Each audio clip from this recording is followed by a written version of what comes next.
What's up, Jin? Just give me a sec. I'm trying to turn on my laptop.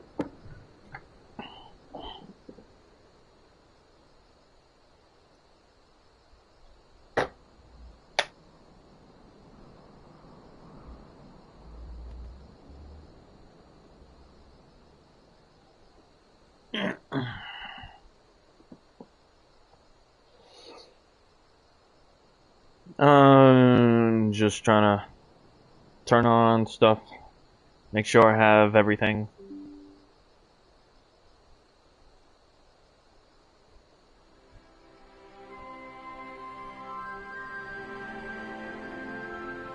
Everything on that I need. I do not need a pass key. Fuck off.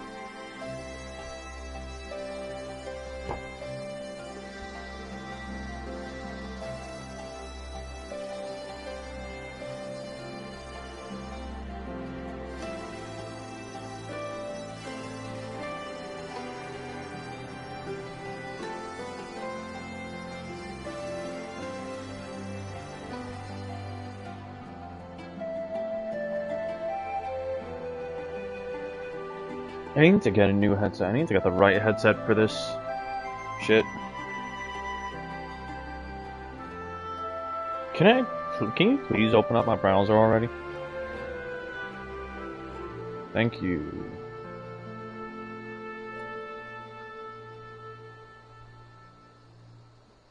Dead ass, this shit was taking its sweet ass time just trying to open up my fucking browser. Alright, now what did you say? I'm going to be multitasking while playing, but okay. Just making sure I have everything on that needs to be on, and turning everything off that needs to be turned off.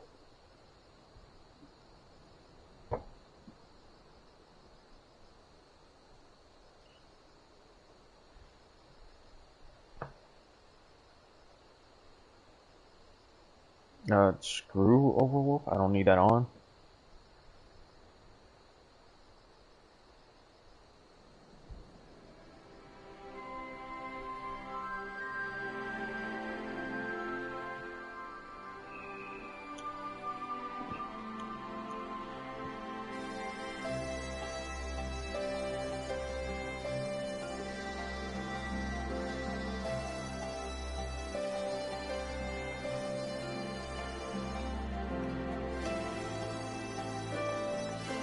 I'll have to.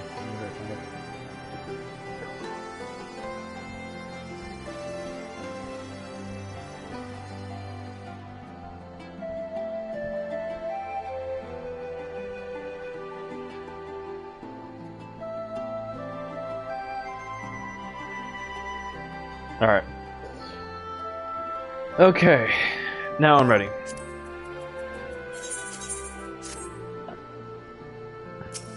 Before I start this, though, I'm gonna go use the bathroom real quick. I really need to go. I'm so sorry. I really need to go. Be right back.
I'm back.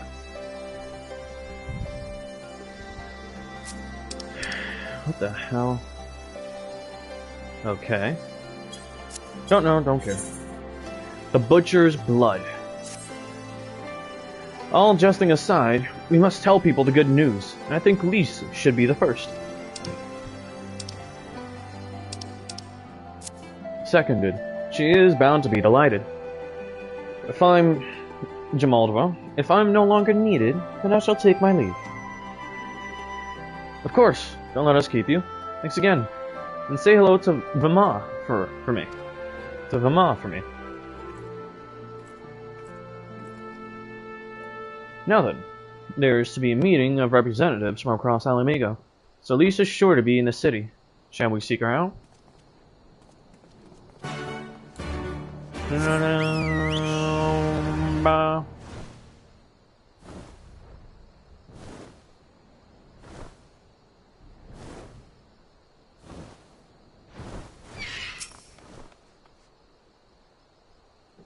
Here we go. Yeah, there's not gonna be any voice acting here.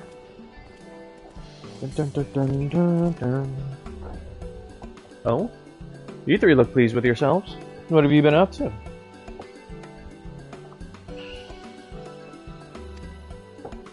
I'm glad you asked, Lise, and I'm pretty sure you're going to like the answer.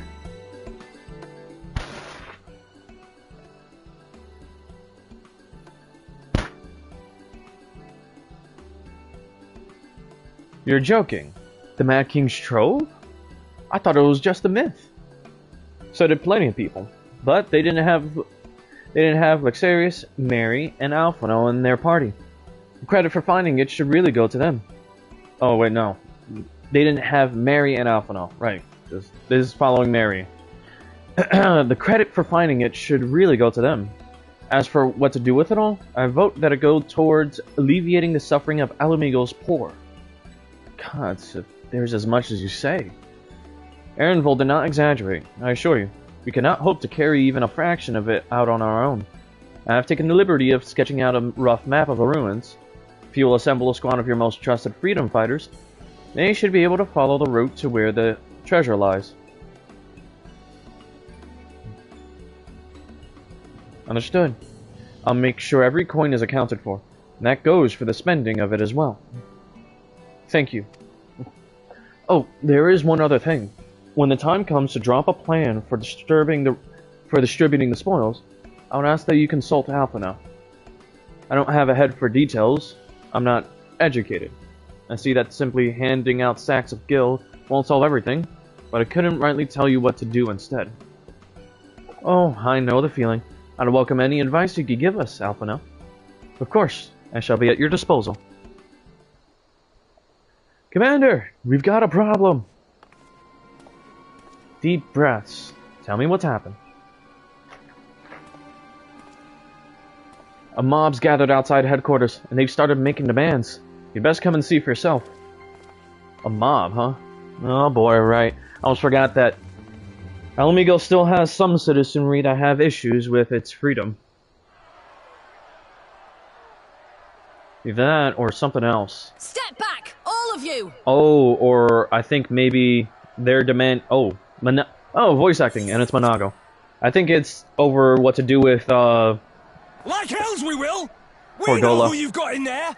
Oh, they want Fordola's head. Leave it till you hand her over! Bring her out! Bring her out! Right, I forgot about this. People are demanding Fordola's head.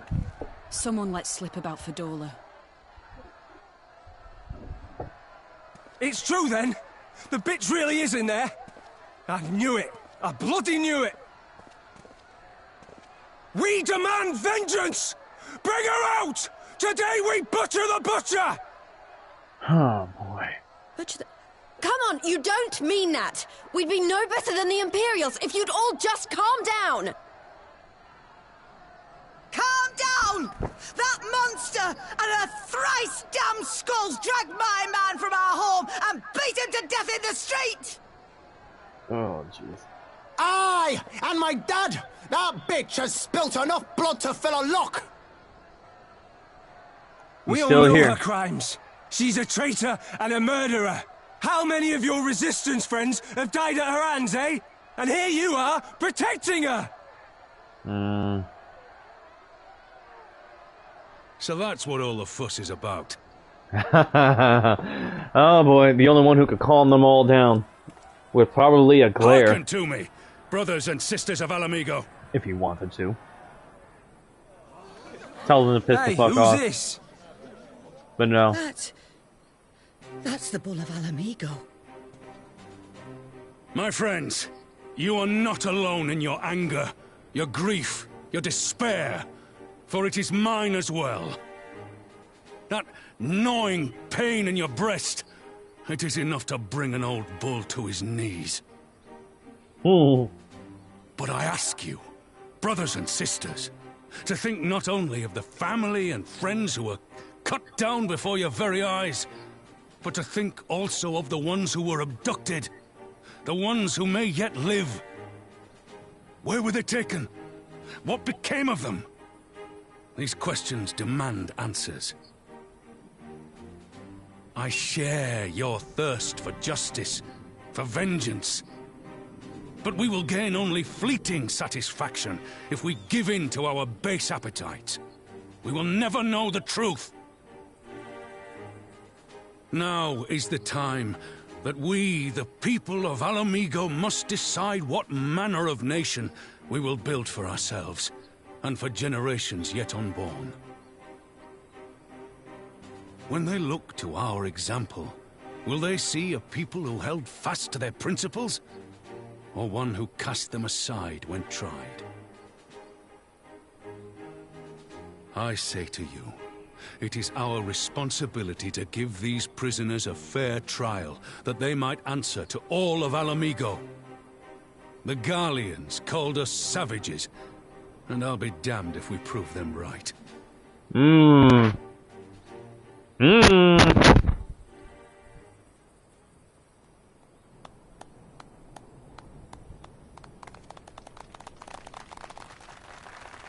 Jin, you still here?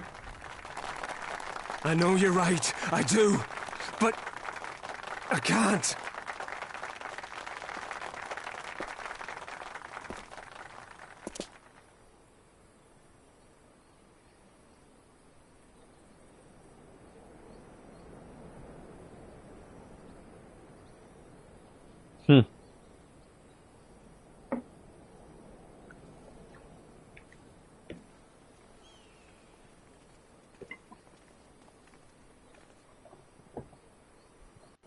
Excellent.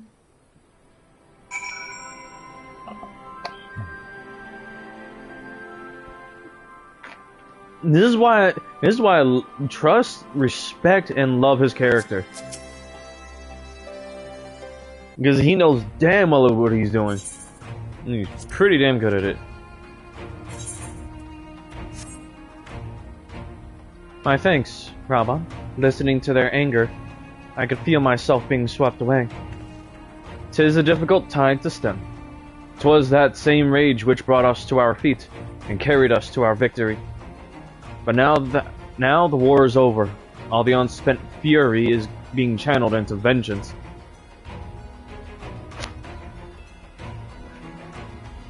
You also see where I got the example of for calm-headedness too.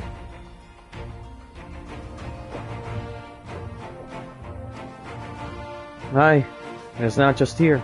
We have reports of mobs forming all over. They've been targeting folk known to have cooperated with the Garleans. It starts with insults most often. Then someone picks up a stone. Some industrious souls even thought to seek out the graves of Xenos and his officers. It was grim. Oh shit! Thought to seek out the graves of Xenos and his officers. Damn. I want to build a country where everyone, regardless of race or origin, can live side by side in peace. but maybe the time isn't right. Maybe people just aren't ready.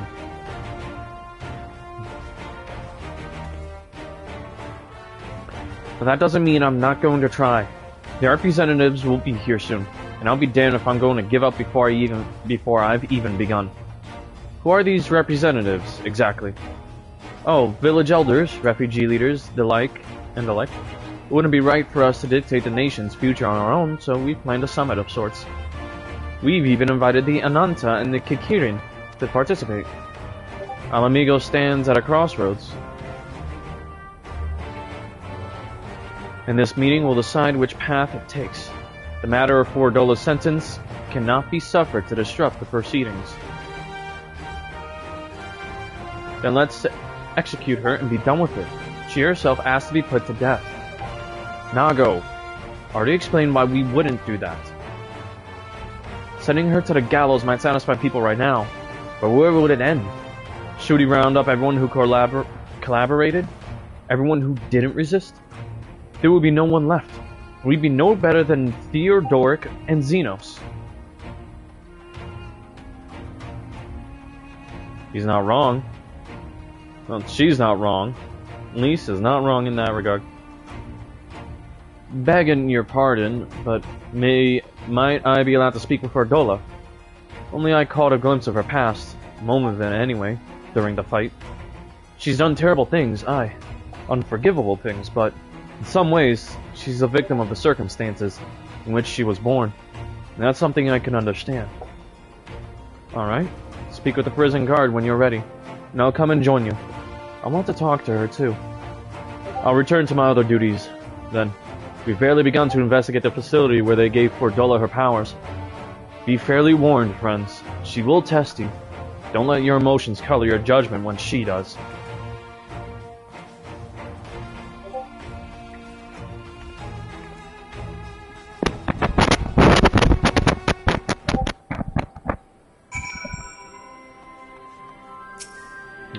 One sec. Just gotta go grab something.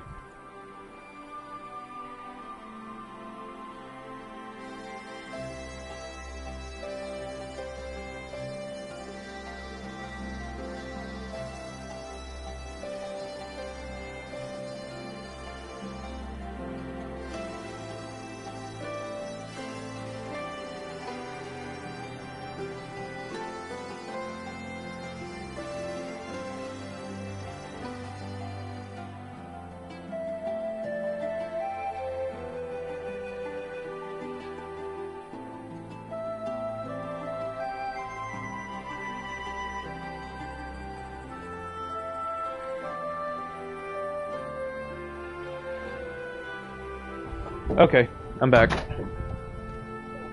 Just had to go grab Q-tips. Alright, I hope that you have the commander's permission to enter then. Alright, let's see. Please, please, please have voice acting.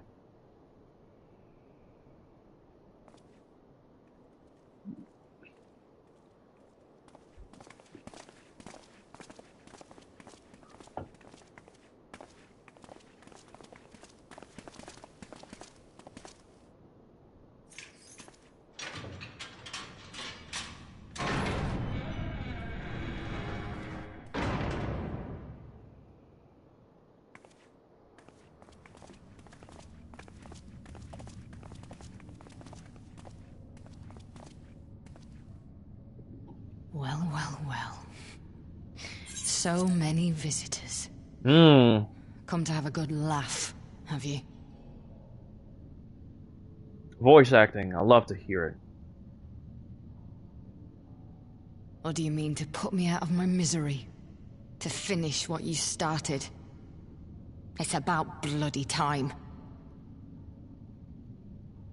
That's not why we're here, no. Do you remember what I said? How I promised you you'd live long enough to see us win our freedom? Well, I meant it. And not to mock you either. You're wasting your time.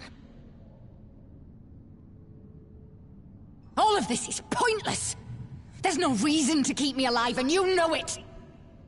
I killed your men. I killed my men! And you know what my only regret is? That I didn't kill you when I had the chance! That's a lie, and you know it! You think we can't tell what you're trying to do? That we're blind? Yeah, you're a fool, but you're not stupid. You're ruthless. Relentless. You'd give up anything and everything to get what you want. You didn't come this far, climbing over the bodies of your own brothers and sisters just to piss it all away. I see you, Fedora. I see you for what you are. And Mary gets an echo vision.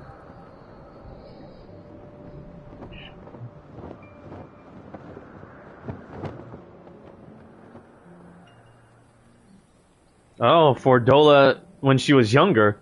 Damn, she looks uncooked here. Come along, Fadola. We mustn't be late. The Imperial Viceroy will be attending today's banquet. All right. This is back before she was cooked. Jesus. Father, what's Lord Gaius like? Is he nice? Are you friends? Oh, Lord Gaius. Oh, no. There you go again with all your questions. Uh-oh.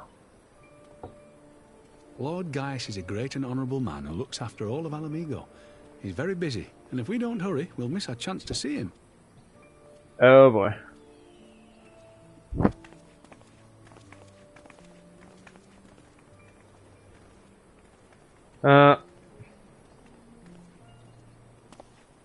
Filthy tin-head lovers.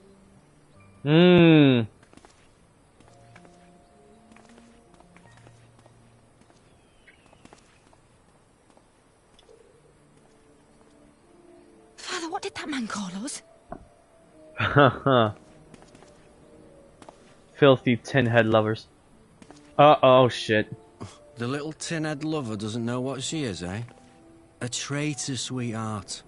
A backstabbing bitch who'd gladly betray her kith and kin to gnaw on what few scraps the Imperials deign to toss her. Like your bastard father and whore mother.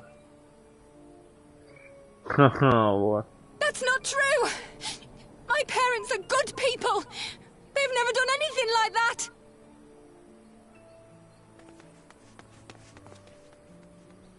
Oh, but they were quick to help themselves and their bitch spawn, weren't they? You're just as guilty as them.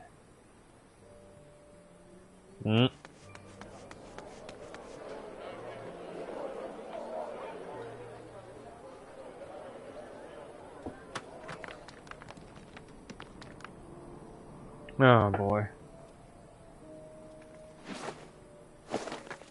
Fadola! Traitors!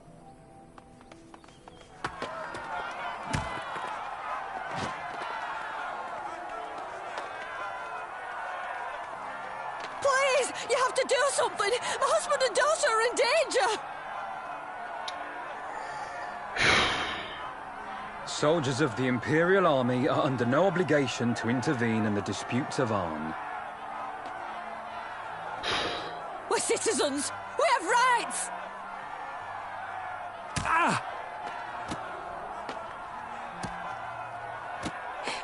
I'm scared.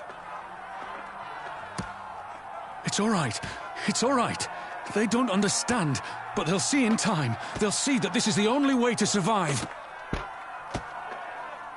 Traitors! Traitors!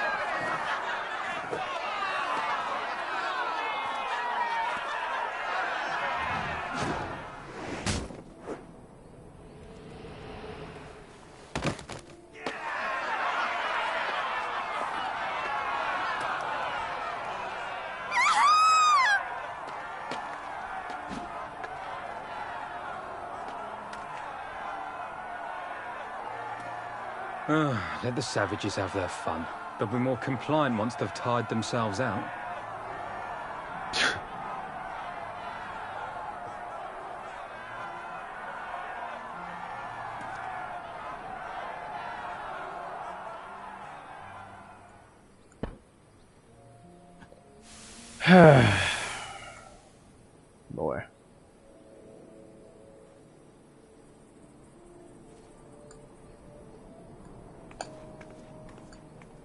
Viola, please. You already have citizenship. Why would you want to become a soldier?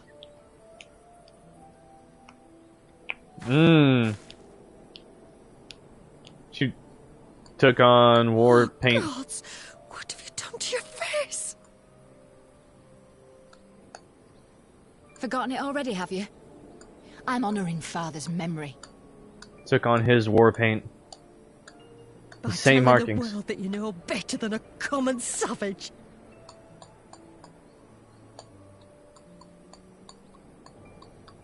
Am I though, Mother? Are any of us? Can't you see? Citizenship means nothing to them. If you're not a pure-blood Garlean, you're no different from any other savage. So I'll play the part. I'll join the Legion and I'll make them respect me. And when the mob see that, they'll think twice before throwing their stones.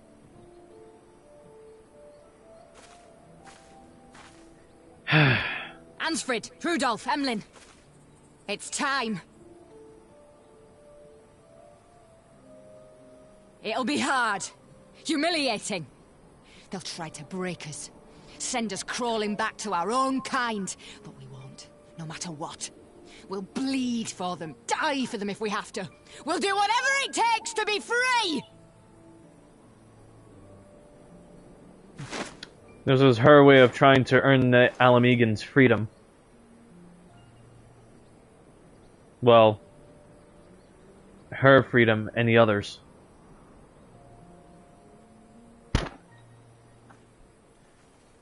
She went about it the entirely wrong way, though.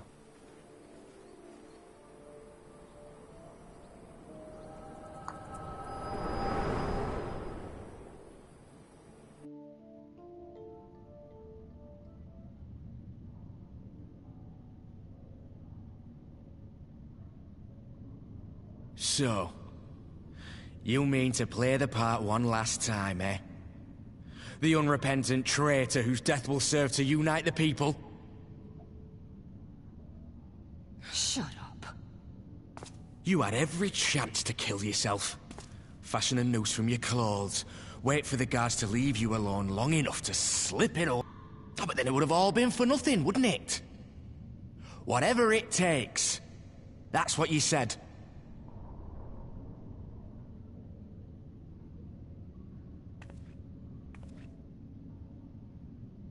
Been in my head, have you? Had a little peek at my past? And what? A few stolen memories tell you everything you need to know, do they? Don't you dare patronize me! You don't know a goddamn thing about the life I've led! The bastards that killed him. The bastards that let it happen. My father deserved better! I swore I'd do whatever it took to make them pay!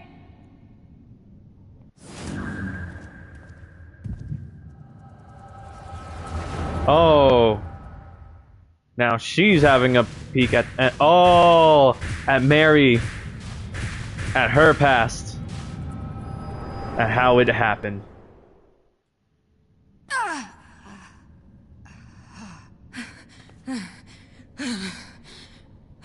At her story.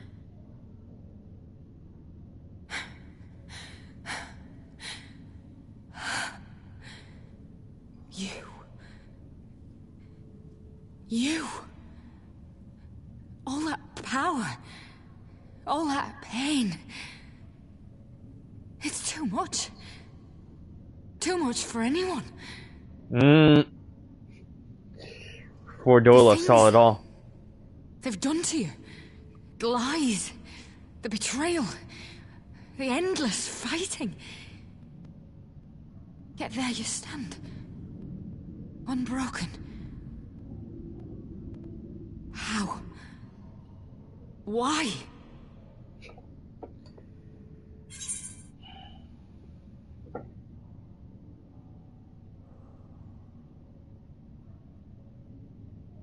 You know why. You saw.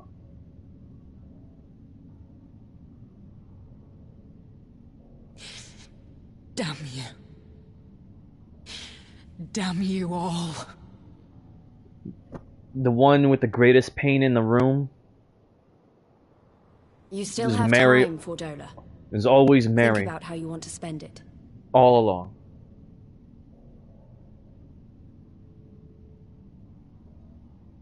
Let's go.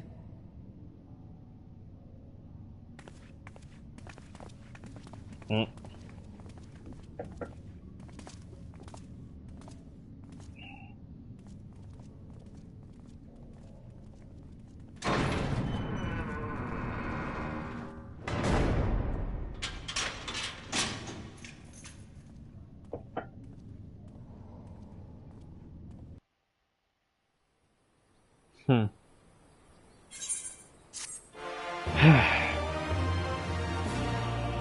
So, what do you think?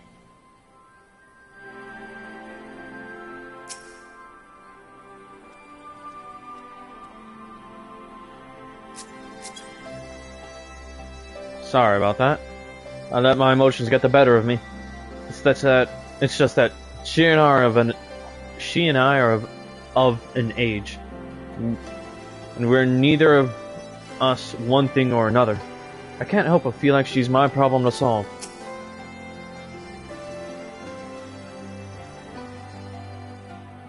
The capacity to experience such visions of the past had always seemed to me to be a most desirable talent, but I see now that it is as much a burden as a blessing.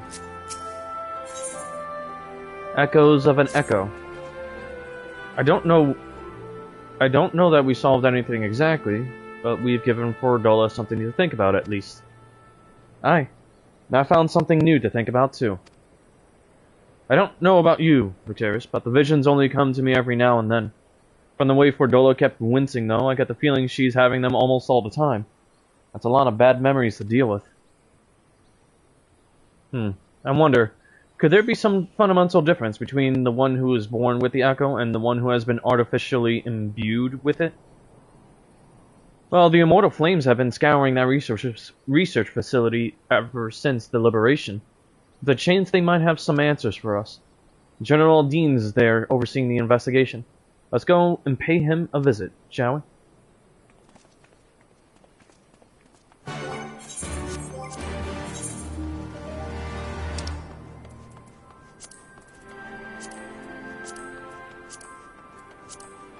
Ah, right. Temple of the Fist. Fucking hell.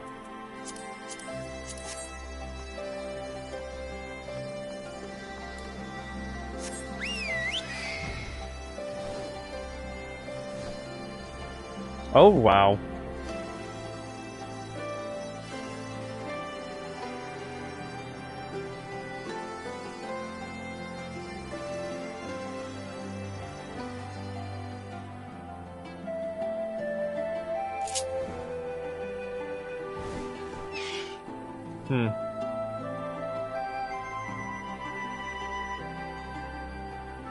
There we go.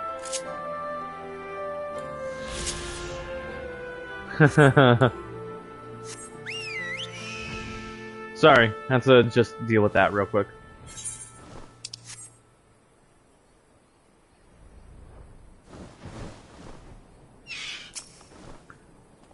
The Resonatorium guard. General Dean is inside, huh? Will you be joining him? Yeah. Oh. Interesting.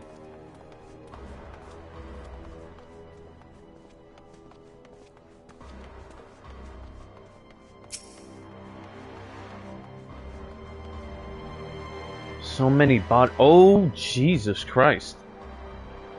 That is a lot of bodies.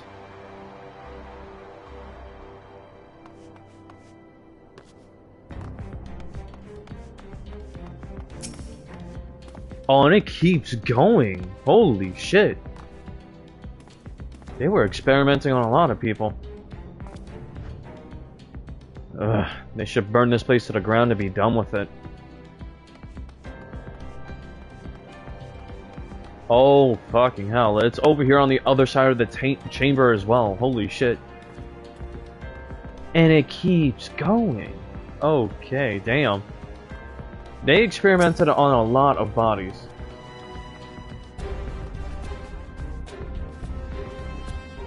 Seeing this facility, I'm reminded of what they did to Kryl.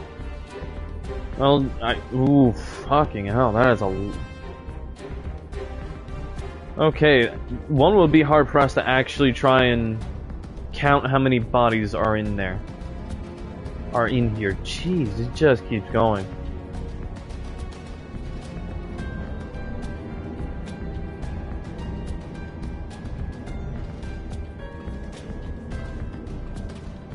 That's not unsettling. We received a request from the Alliance to analyze these devices, and I've been recording everything of interest. Okay. That means we'll talk to him soon.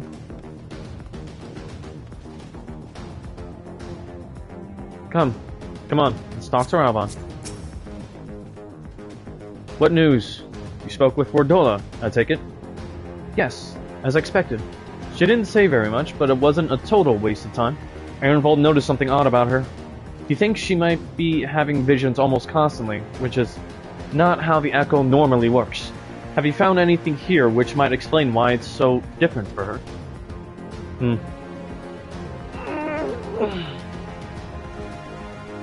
We've been hard-pressed just to organize the research materials, let alone study them. To be frank, I'd welcome the science expert assistance, if you have time to lend a hand.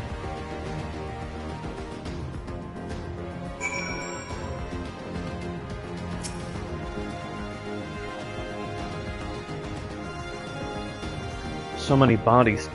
Every one of them a victim of these experiments. Few show any signs of external injury. From what we've been able to determine, they perished from forcible ether extraction. Such a miserable way to die.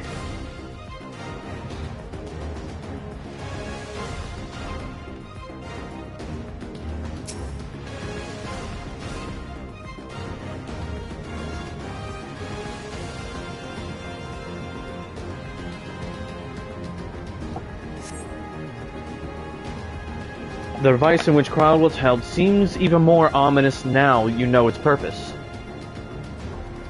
The surrounding pods are marked Supply Subject, while this one bears the label Master Subject. The Ironworks received a request from the Alliance. Yeah, okay. Recording every... Did you notice the labeling? All the pods are designed to drain the ether of the occupant, save that one right there. Unlike the others, the interior has been fitted with an array of sensors to measure etheric waveforms. To what purpose, however, I couldn't tell you. It was their way of trying to examine the Echo blessing. The blessing of the Echo. The blessing of light. So that they could try and, well, replicate it themselves. Shit. That was their way of... Oh, shit. Okay. Voice acting? No. No, it's too much to ask for. I know little and less of science. So any light you can shed on this facility's operations would be much appreciated. Mary, shall we start with you?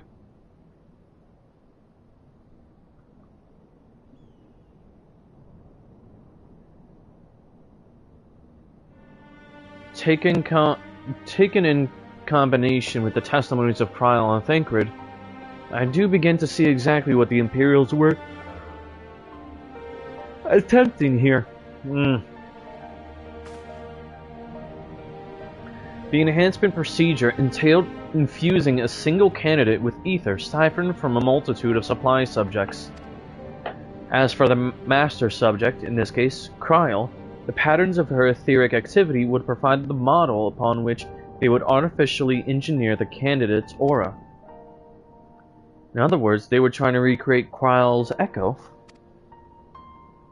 I believe so, which would explain our prisoner's present state. Kryl is possessed of an unrivaled ability to hear the whispers of the soul, and it seems probable that the procedure endangered the same acute sensitivity in Fordola. Oh, engendered the same acute sensitivity in Fordola. The soldiers who guard Fordola, many of them lost friends and family to the skulls.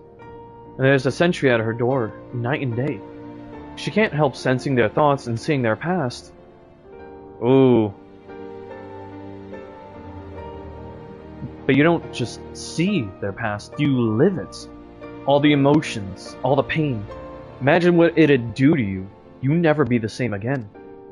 That's one of the things... Oh yeah. Jin. Real quick.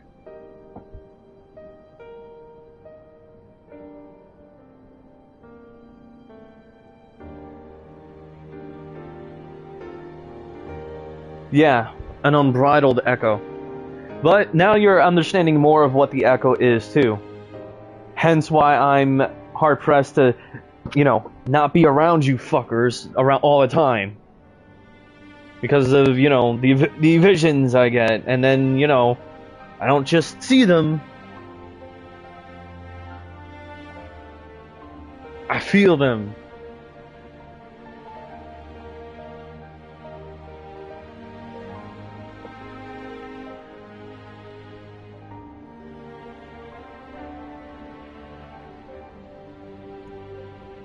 Meaning you know...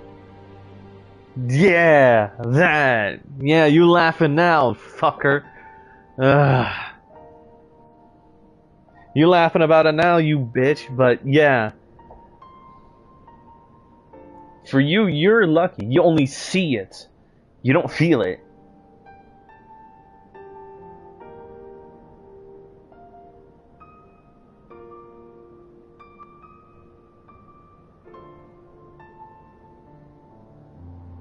Yeah. But it's not the same. It's not the same. Yours is more nerfed. You see the memories. You don't feel it. You don't feel the emotion. That would actually come from that would come from obtaining the full blessing of the echo, which has to be passed on to you from either Hydaelyn or me, because I understand the complete etherical wavelength of the blessing itself. If you just got exposed to it, that means you don't have the same thing. You have something that's less of it. You can see the memories just the same as all of us, but the people who actually have it experience the full thing. The memories, the feelings, the pain, the joy, the crazy feelings that come with it.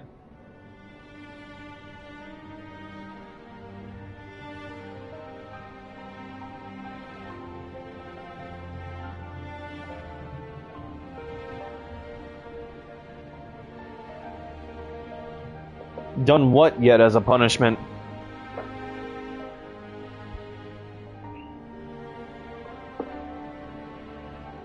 Surprised I haven't done what as a punishment?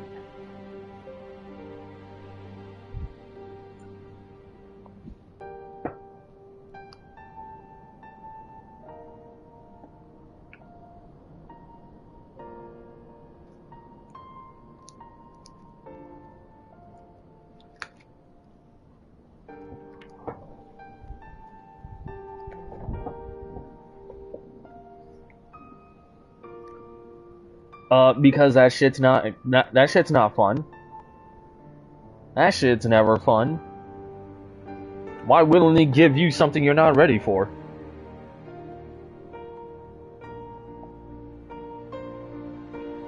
Well, to be frank, nobody's just, you know, outright ready for that shit. Besides, if anything, because Hydaelyn is, well, you know that Hydaelyn had fully passed away. No other adventurers will ever be fully born. There will no longer be anybody else who will be born with the echo.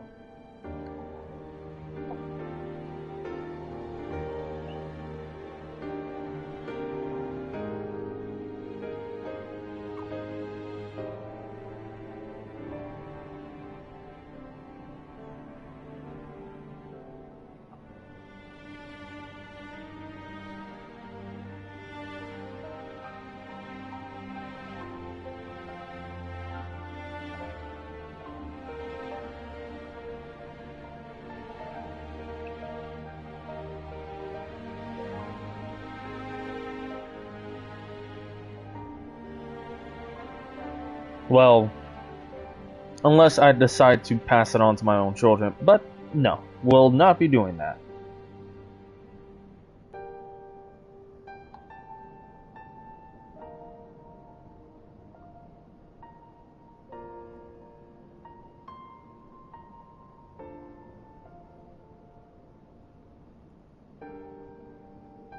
Anyways, moving on. Sorry.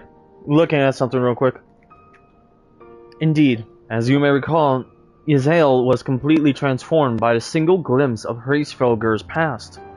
Fordola has been forced to experience the agony of those whose lives she destroyed. The guilt must be unbearable. That explains her request to be executed. Sounds to me like a kind of justice. Regardless, she can suffer on for now. We have more pressing matters to consider. If the results of these experiences have been relayed back to Garlemald, there will be naught to stop the Empire from repeating the trick. They could give the echo to anyone, to an entire legion. We must be ready. We must learn all we can of these gods-forsaken procedures, and Fordola remains our best source of information. She should not be getting her wish. Not yet. Right. Keep faith, lass. You're to convince others to follow you. You must believe what you're telling them. People will respond to passion, but not if it's feigned. I understand. Thank you, General. We should leave the flames to it. Let's go.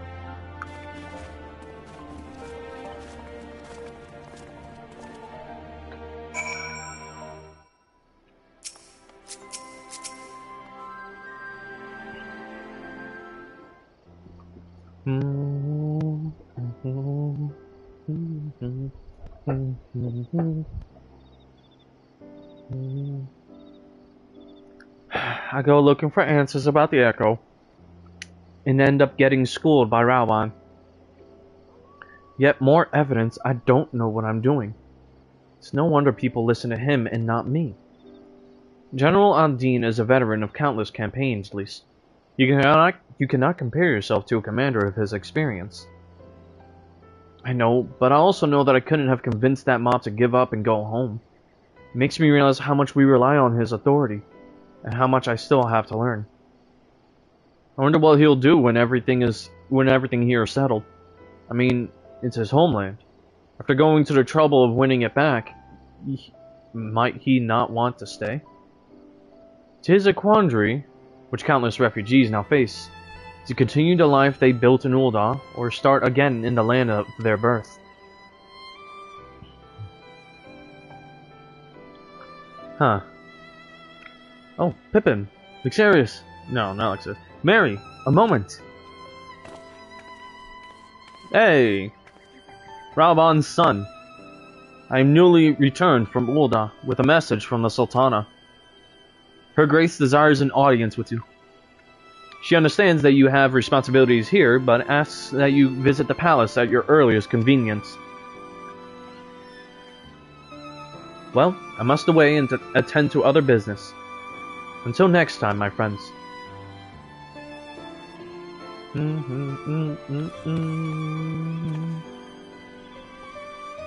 An audience with the Sultana. Depending on the nature of her consultation, this might be the perfect opportunity to inquire about the General's future plans. Yes, we'd all like to know about those. Alphino, but not everyone's as comfortable interrogating royalty as you. Take no notice of him, Mary. A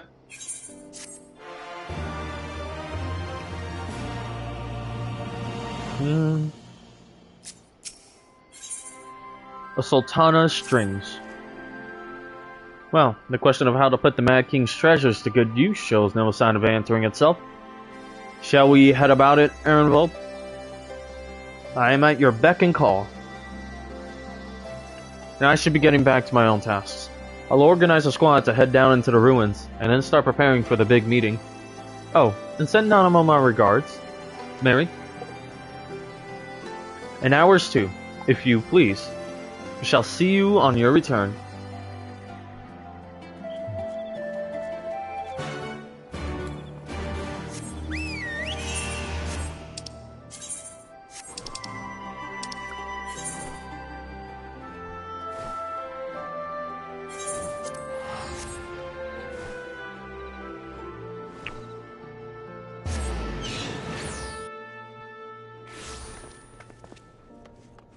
Oh wow, that was quick.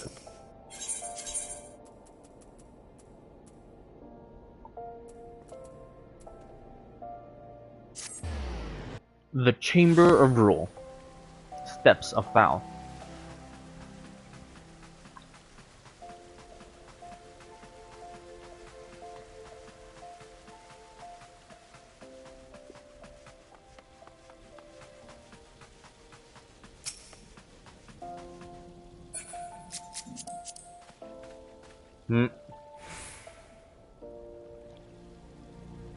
What's his name? Shine Fan. My lord, it was an honor to face you in the tournament. Since that day, I have spent my every spare moment in the practice yard, striving to attain some fraction of your skill with the blade. Ah, forgive me. You are here for your audience with the Sultana. Please, proceed.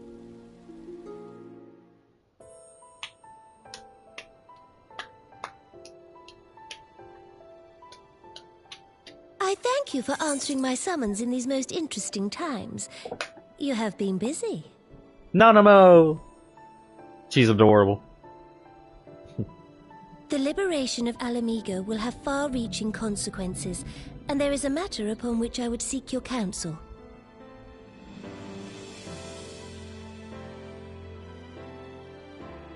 I speak of Rauban and his future.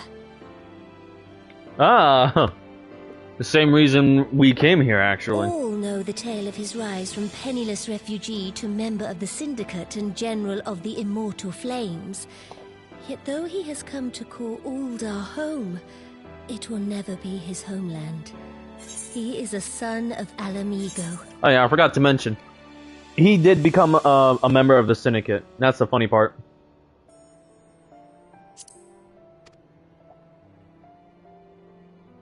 And now that she is free, I thought it only a matter of time before he sought my leave to return to her. Indeed, I had resigned myself to his loss. Suffice it to say, I was greatly surprised to hear him speak so lightly of handing over the reins in Alamigo and retaking his place at my side. I will welcome him with open arms, of course. He is my most trusted advisor and my dearest friend. But I have known the man a long time, and beneath that steely gaze, I spied a flicker of doubt.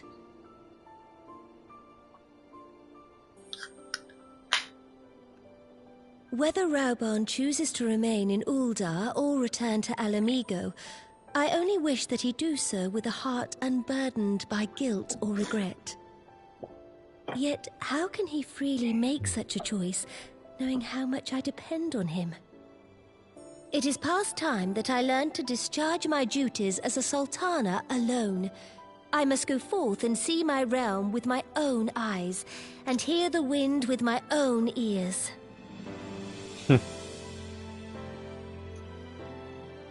Might I have your company for a brief adventure? It was around this time that I was also in Ul'dah. Wonderful. So... Allow me a moment to change into something a touch less conspicuous, and I will join you outside. Yeah. And this is the time I told you I ended up having to babysit her.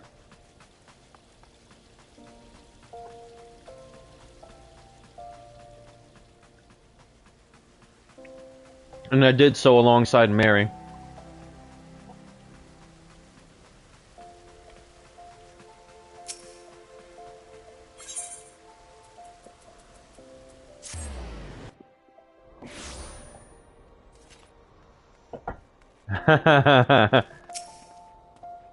And look at that. She's completely in disguise. But she still looks so adorable.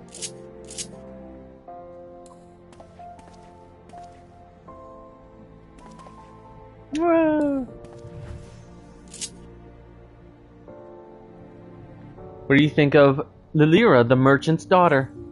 This is the disguise I don when I wish to leave the palace and observe my subjects unnoticed. Ordinarily, Papa Shan would accompany me, but for this particular outing, I need an advisor, not a minder. and that is why I requested your company. Over the course of your many adventures, you have met people from all walks of life in every corner of Eorzea. I would make use of your worldly experience. Now, let us be on our way. Our first destination is Stone's Throw, just beyond the Gate of Nald. Oh boy.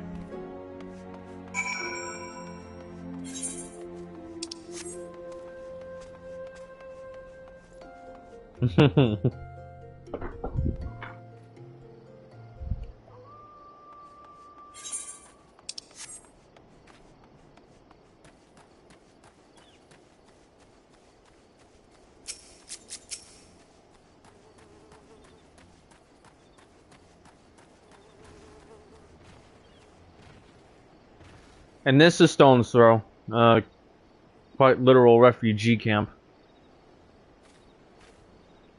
Look upon this procession of tattered tents. These refugees camp in squalor, at the mercy of the elements and Thanalan's predators both. The city's mighty walls offer safety, but the streets overflow with people as it is. And unless blessed by the hand of Nald himself, no refugee could ever hope to afford a dwelling in Ul'dah. 20 years have passed since the fall of Alamigo, and 5 since the calamity.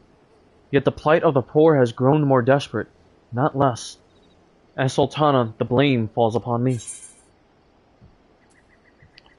Your hands have been tried, Your Grace.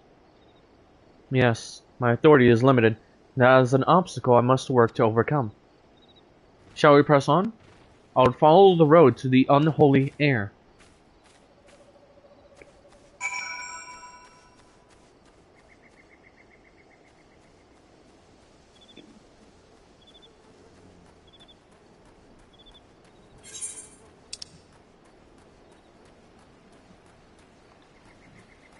Like an F out of water.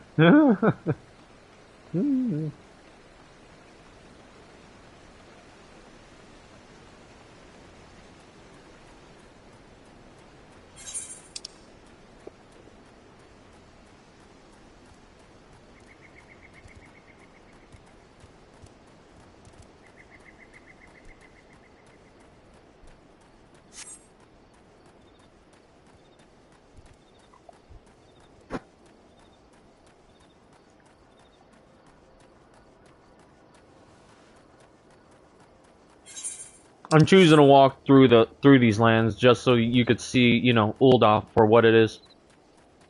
Well, Thanalan.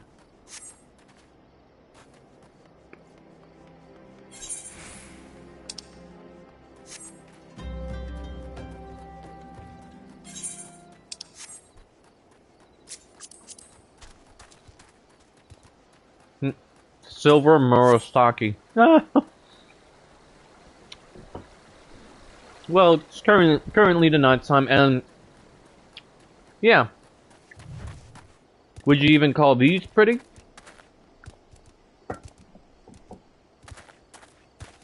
They're very indigenous to Thanalan.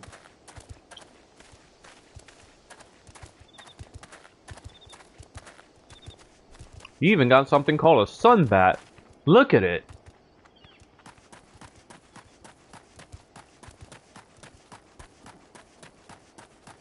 Thanalan is very indigenous to a lot of creatures, same as everywhere else.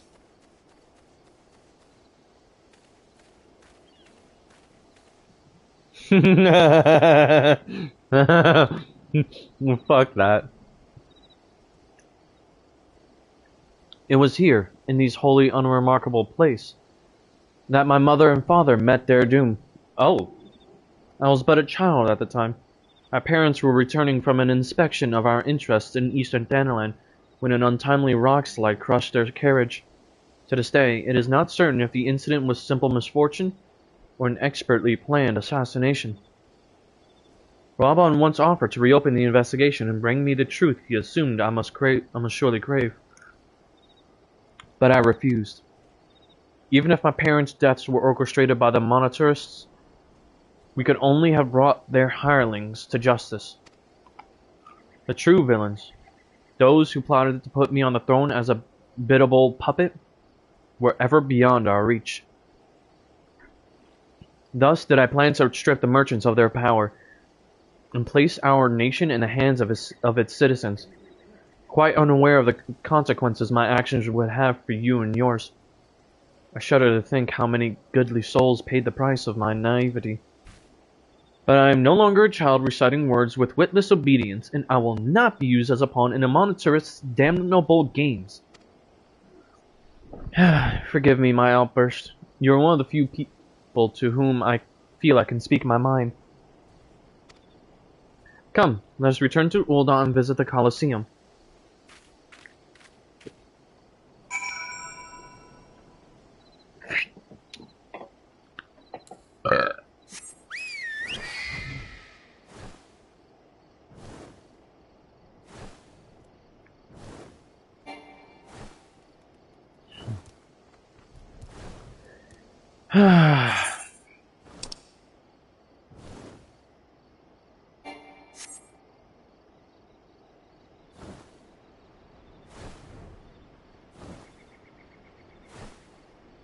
Take a look at Ul'dah from the sky. Looks pretty, don't it?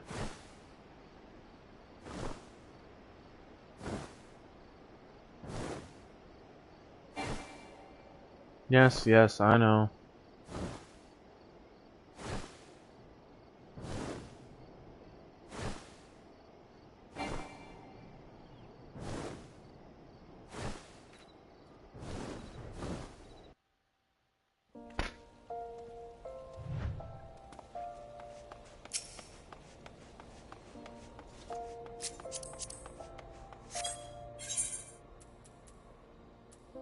The Gladiators Guild. That's where the Colosseum is. And this is the Colosseum. In which down there is where the fights happen.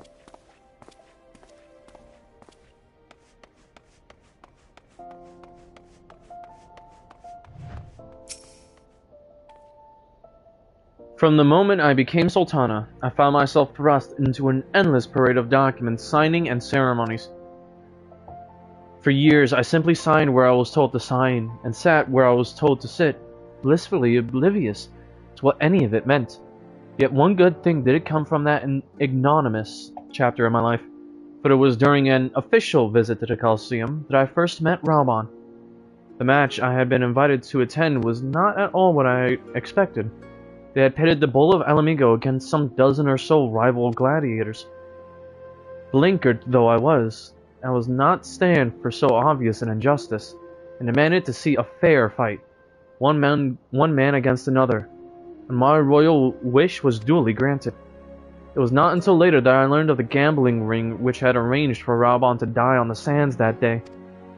Regardless, my intervention meant that Raubahn had but a single opponent to dispatch, which he duly did, and when he knelt before me to receive the winner's purse, he swore that he would one day offer me his blade in service. Surrounded as I was by liars and manipulators, I confess I dismissed it as a pleasant piece of theater. But as you know, Raubahn is a man of his word. Though it took him another 5 years of fighting on the blood sands, he amassed a fortune so great as to buy not only his freedom, but a seat on the syndicate. And then I had my blade. Oh.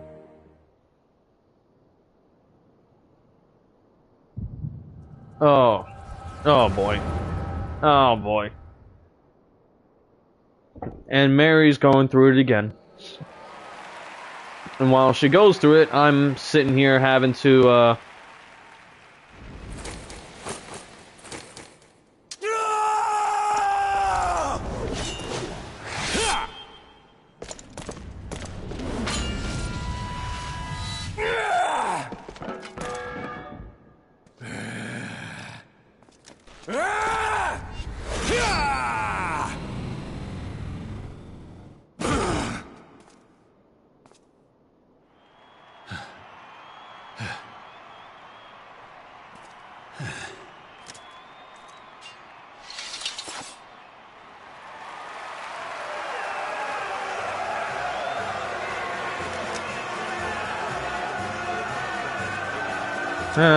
Victory fanfare.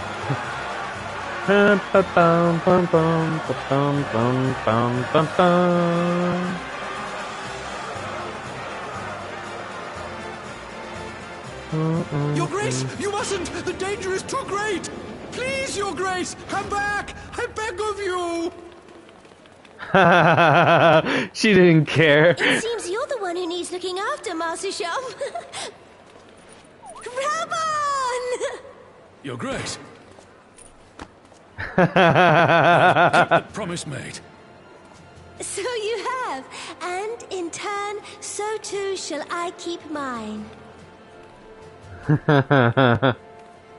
With your winnings, you have become one of the 6 most wealthy souls in all Uldar, and so, as tradition dictates, Rauben Aldin, you have earned yourself a seat on the Syndicate. May your new station garner you still greater glories. I am honored, Your Grace, and vow to serve with every fiber of my being from this day till my last.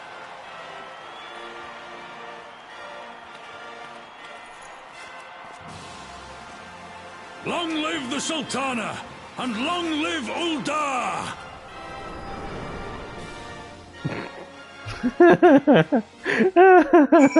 The fact that she made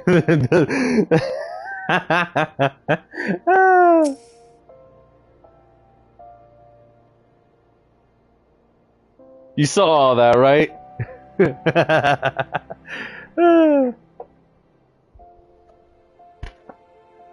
And that one was what?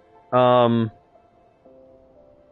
think like about many years ago, actually. That was an echo of something that happened many years ago.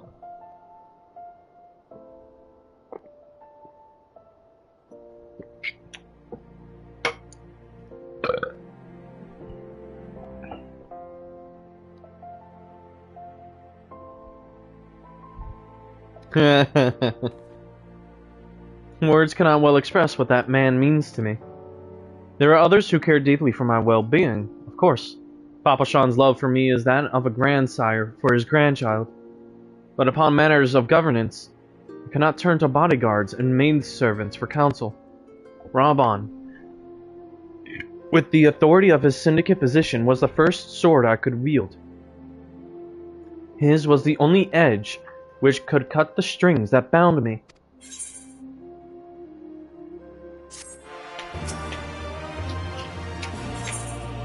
The Sultana's duty. We must make haste. My absence will not go unnoticed by the Sultan sworn for long. There are other places I would visit. To the Arzaneth Ossuary. Oh gosh. Wait. Really? The Arzaneth Ossuary? That's the Thaumaturge's Guild. Come on now.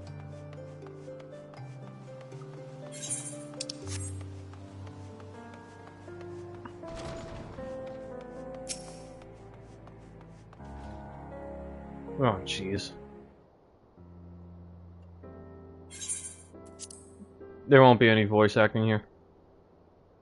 Yep. When the calamity threatened, Rabon led the Alliance forces into battle on the plains of Cartano, and I remained here.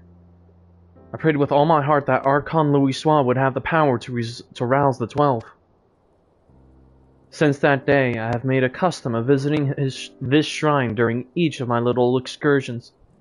Here, I seek the blessing of Thal, reflect upon my choices, and ask myself if I am fulfilling my duties as Sultana. You are rightly celebrated as a champion because you have led the line in 100 battles for the good of Eorzea. In much the same way, I believe the measure of a monarch lies in how she leads her people in times of adversity. If I am to be a Sultana worthy of the name, I cannot turn a blind eye to the troubles facing Uldar.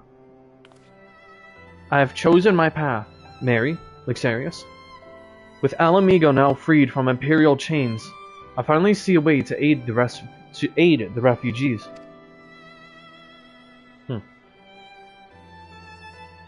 Already, many displaced Alamegans seek to begin the long trek home. To facilitate that process, I have made a small contribution. an artisan school in Rauger's Reach for any who wish to learn new trades. Realistically, however, it will take years for such training to yield tangible benefits. But we do not have years. Those people will need shelter and employment if they are to survive. And this time, the Uldan Treasury shall provide. Precisely where and how to allocate the necessary funds is, of course, another question. Why not seek...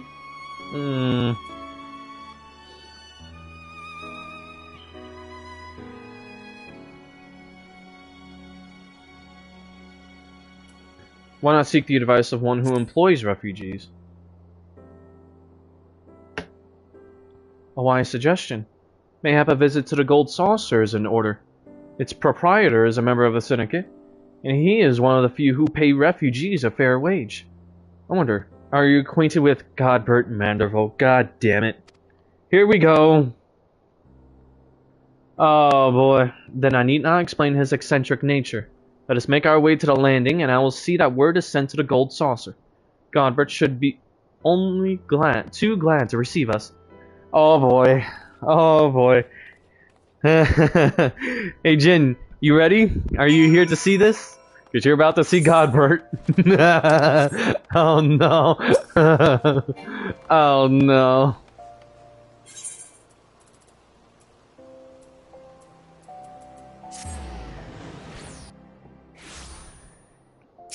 You ready? I have ridden aboard a public airship before, but this shall be my first time to visit the Gold Saucer. I must confess to some excitement. Oh no. Wait. Oh boy. Good. Seek passage to the Gold Saucer. The Manderville Gold Saucer. Oh gosh. Welcome to the Manderville Gold Saucer. He certainly knows tastes. Was saving pirates and fucking over the bridge. Why am I not surprised? I don't want to work in this. What? It's only for a few moons. Then my debt will be paid? I'm sorry, what? I'm sorry? Excuse me? A child saying, I don't want to work in the silver mines, but the father is saying it's his only till my debts are paid. I'm sorry? Nah, that's diabolical. No way! The man has taste. I had heard descriptions of its splendor, yet I never dreamed it would be so bright and inviting. Oh, I know you're playing Black Flag, but real quick, could I have your attention here? No, I couldn't possibly. We did not come here to fritter away the royal coin. Godbert will be expecting us. Come, let us head directly to the lounge and ignore these gaudy temptations.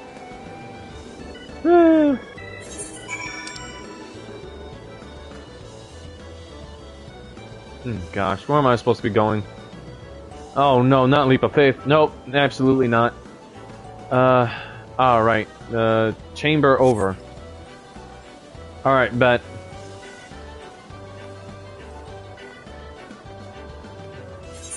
I'm trying to not get myself lost here, so bear with me for what I'm trying to do.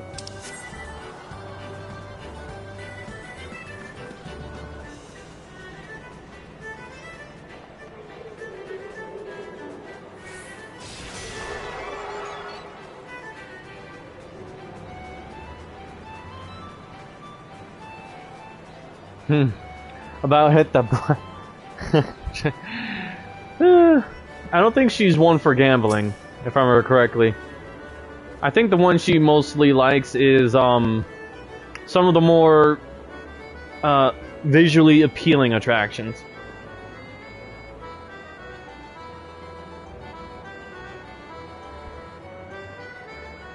I believe this is where we are to meet Lord Manderville. Shall we sit while we wait his coming? Oh gosh. Oh my gosh.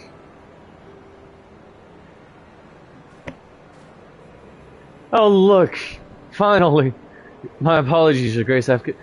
I fucking forgot. He actually dresses up completely when it comes to the Sultana. Thank fuck he's fully dressed. Too many times I've seen this man in his fucking drawers.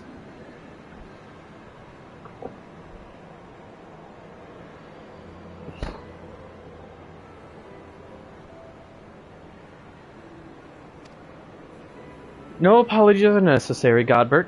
My request was sudden, and you were kind to make yourself available at such short notice.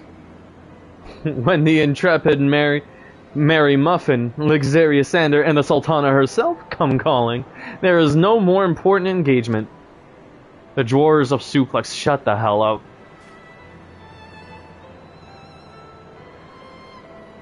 As for the purpose of my visit, I would have your thoughts on how the Crown might best aid the refugees residing in Thanalan. You are aware, I am sure, that many of Alamigo's displaced sons and daughters long to return to their newly liberated homeland.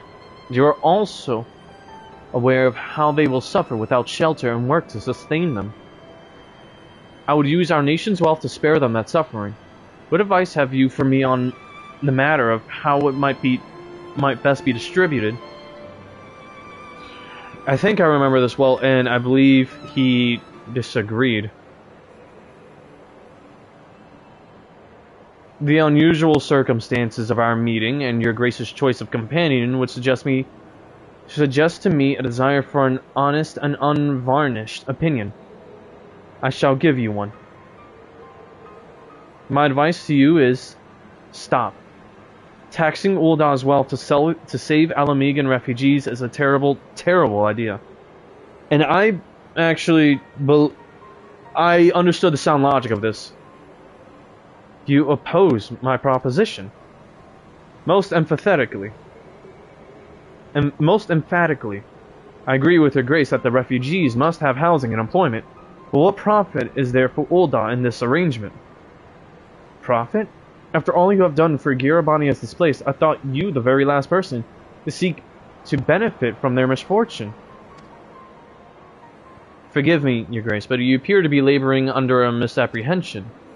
It is a fine endeavor to support one's fellow man. I fear, however, that your stance is one born of pity. Your intent is to save the refugees, is it not? There you go. For all our potential, we are indolent creatures by nature. If unconditional charity is all we know, then we begin to rely upon it, to expect it. And then we must consider Uldah's own poor and downtrodden. Should they hear of you spending the nation's coin, not to improve their lot, but to nurture the distant citizens of Alamigo, it is unlikely they will applaud your generosity. Surely it is not your grace's intention to foster new resentments, but to spread goodwill? Indeed. Then any support I pledge to refugees must promote self-sufficiency, whilst also serving the interests of the people of Uldah. Exactly so. Such an arrangement will create a far more equitable relationship with the returning Alamegans, even as it generates the revenue required to win the approval of your subjects. You have given me much to ponder, Lord Mandeville. I thank you for your candor.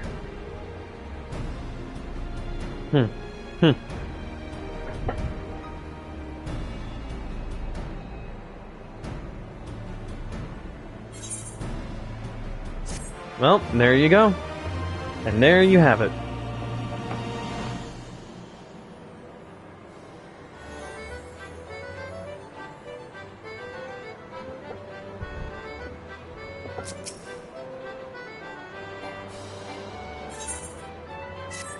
A Sultana's resolve. Profit. The thought never even crossed my mind. By standing about lamenting my naivety will not... But standing about lamenting my naivety will not do anyone any good. I shall consider my lesson learned and press on. Mary, Xerius, are you perchance acquainted with any successful merchants? If my attempt at philanthropy is obliged to reap a profit, it would seem wise to consult someone with a knack for business. Well, there are a few. Ordinarily, I would not trust any agent of the East Aldernar Trading Company, but if you hold this Hancock fellow in high esteem, I'm content to be led by you. You may repay my faith by journeying to distant Kugane and speaking with him on my behalf. Eager though I am to visit those shores, I have not the leisure for a lengthy sea voyage. Now, assuming you will travel as adventurers are wont to do, I shall await your report by the Aetheryte in Ul'dah. A fair journey to you, Lixarius, Mary, and a swift one, if you please. Special limited time event are now closed. Oh, right. Limited time event of Mount Coral. Jesus.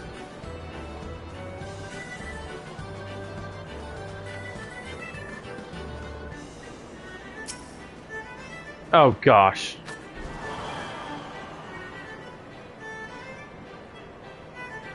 Why do you have a level? And why is it in question marks? That is fucking concerning. Anyways, let's just teleport there.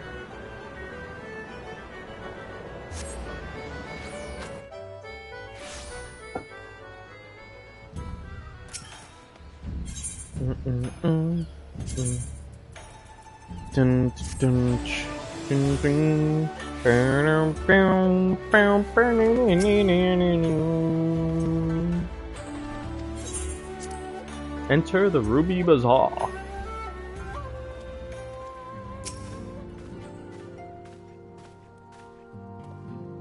Mary, Lixarius, to what do I owe the pleasure?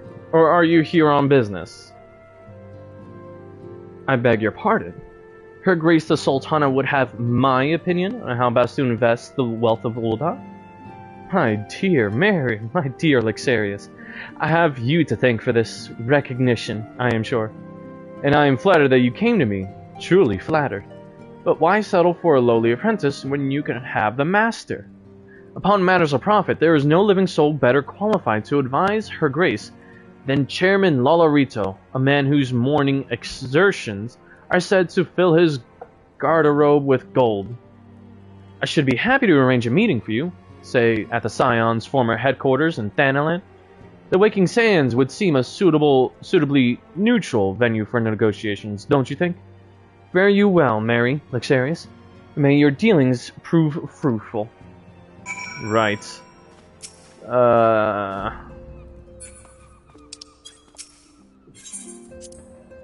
almost forgot that this will be the first time I actually meet Lolarito.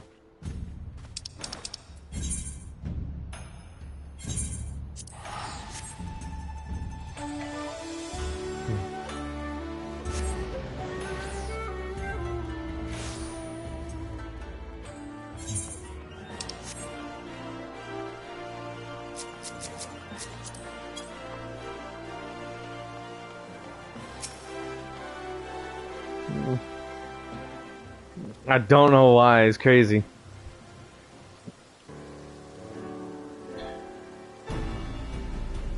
Welcome back, Xarius. Mary. Did your merchant friend have any useful advice to share? With Lolarito? And you agreed to this? I am well aware of his standing in the field of business, but I had hoped to keep the monetarist at arm's length. And him in particular. Nay, I cannot live in fear of the man. I must learn how to treat with him if I am to rule Ul'dah effectively. Very well. I will meet with Lolarito. Let us go on ahead to the Waking Sands and prepare for his coming. Oh boy.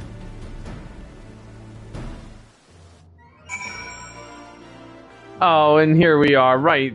Oh no.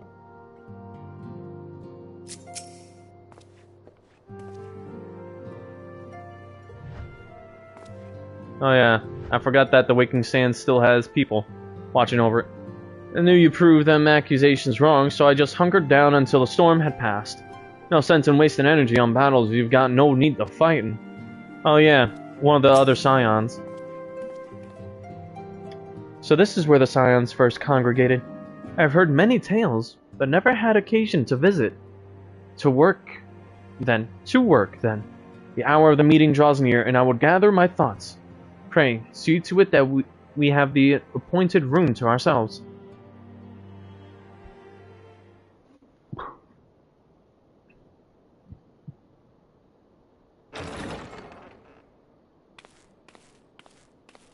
A personal summons from the Scions. This must be important business indeed. Though, if it concerns anything so underhand as an assassination, I fear I can be of little help. Huh.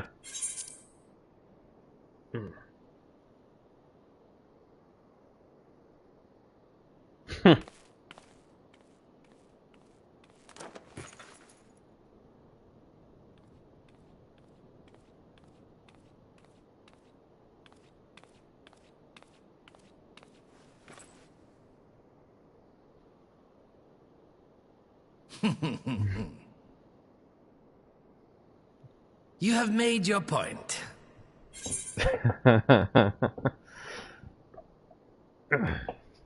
I kid you not. This guy actually made my spear hand sweat. To find oneself seated across from an impassive mask.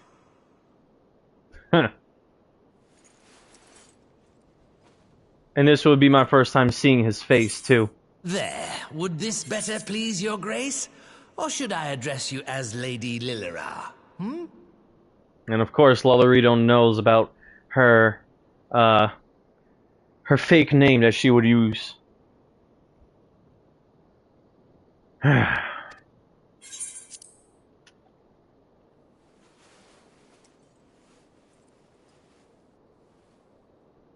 Nay, the deception has served its purpose.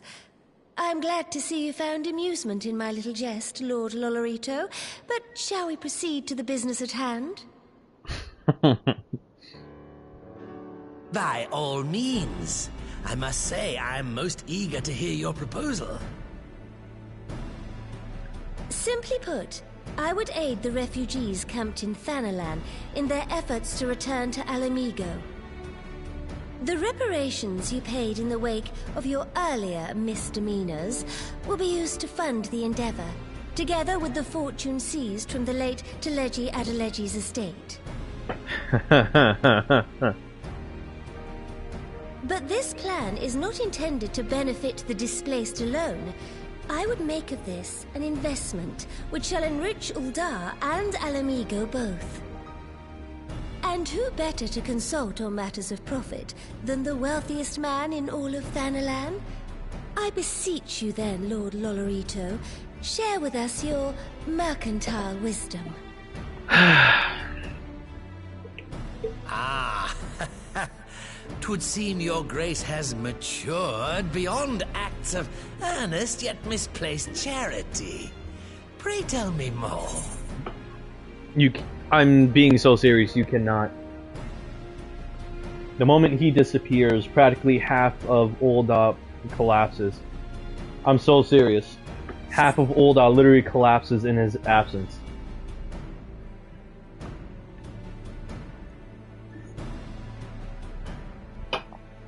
To summarize, in return for facilitating the repatriation of refugees and assisting in the establishment of new industry in Alamigo, you ask that a proportion of all subsequent profits be promised to Ul'dah. More like it's a dependency, because he certainly has made it as literally the wealthiest man in Thanalan. He is the reason that practically everything is that... Okay. The way he has it is that he technically does have everything as, like, dependable upon themselves. For instance, the brass blades. Despite their corrupt nature, they're still a military force all on their own that does protect Thanalan and Ul'dah. It's just that without Lolorito now, if he were to just up and disappear all of a sudden, a lot of businesses would come crumbling down because they kind of do require his word on a lot of things to continue to move forward. He is what we call a necessary evil. I'm being so serious. Even I've come to understand that.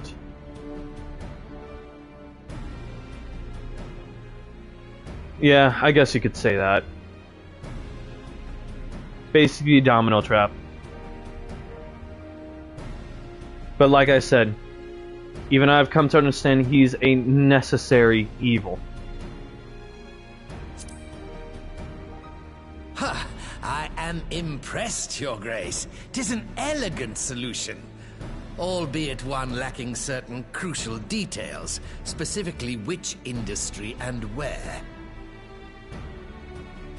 How swiftly you identified the weakness in my plan, just as I knew you would. Your travels have taken you across the length and breadth of Gir Abania, and you know the land far better than I. Which of the settlements you visited would best provide a home for our refugees? Which has the greatest potential to flourish, given the appropriate investment?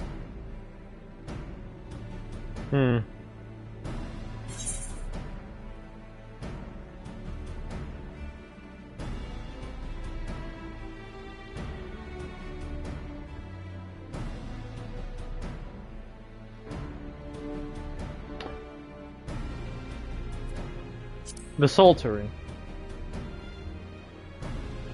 Ah, yes, that desolate little village on the shore of Loch Seld. I know the Saltery and its products well. The Imperial invasion brought an end to their more widespread distribution, much to the dismay of many a wealthy gourmand, myself included. Salt has ever been a transformative ingredient, and in this instance, I dare say, it could transform a modicum of effort into a mountain of gil. The local citizens will need to be consulted, of course, but I trust the East Aldenard Trading Company can be relied upon to provide its assistance in negotiating a mutually beneficial arrangement.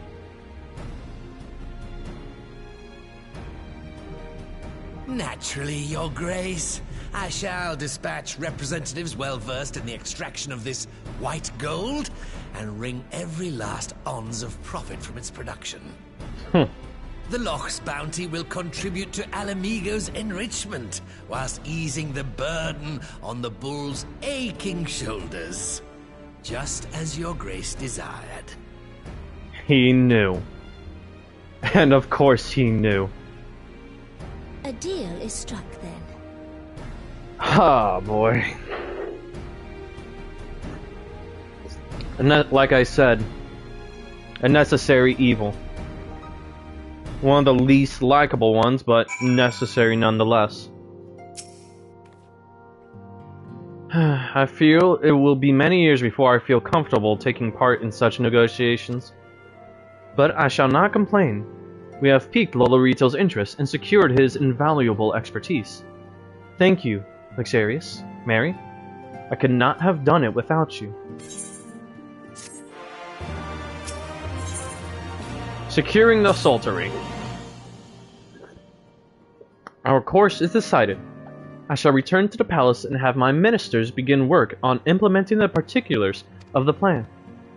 If I could prevail upon you one more time, Mary, Luxarius, I would ask that you convey the details of our negotiations to Commander Hext on your return to Alamigo. My thanks again. Together we have laid the groundwork for an endeavor which promises to benefit the peoples of Alamigo and Ul'dah both.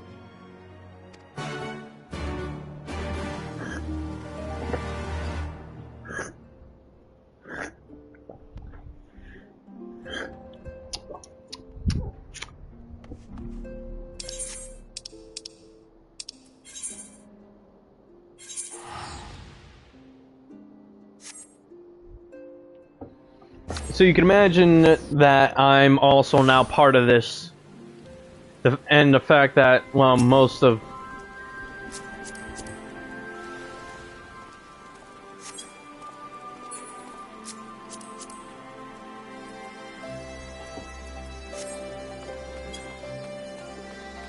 What was it?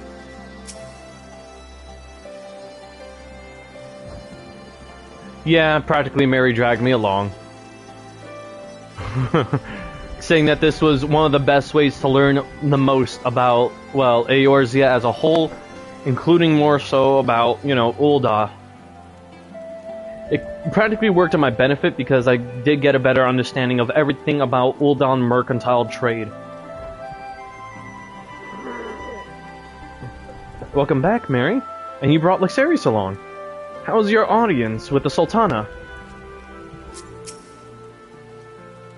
In your absence, I've kept myself busy cataloging the riches of the Mad King's Trove and calculating its worth in gil.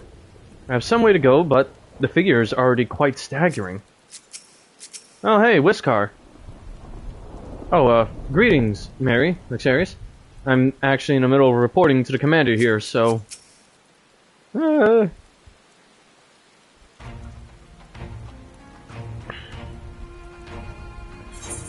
Mary, and you brought Lexarius. You're back. What did Nanamo...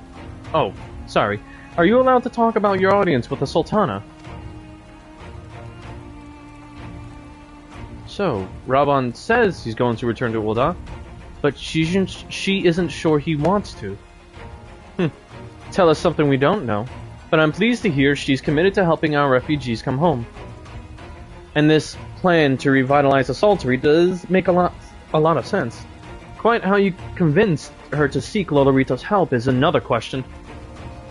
After all that has happened, he is the very last person I would expect her to turn to for advice. Considering he's the one who quote-unquote planned her assassination.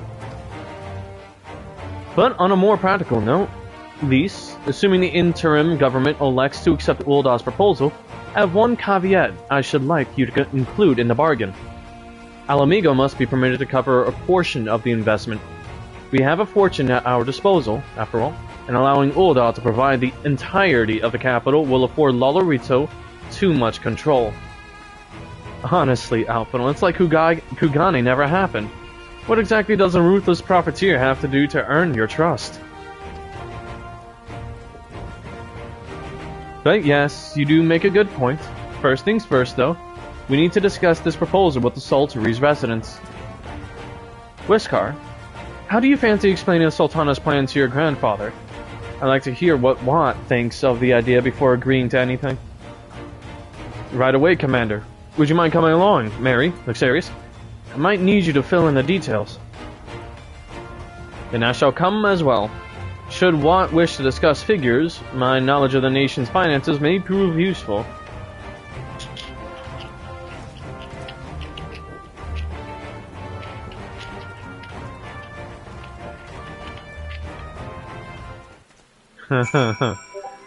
Oh boy.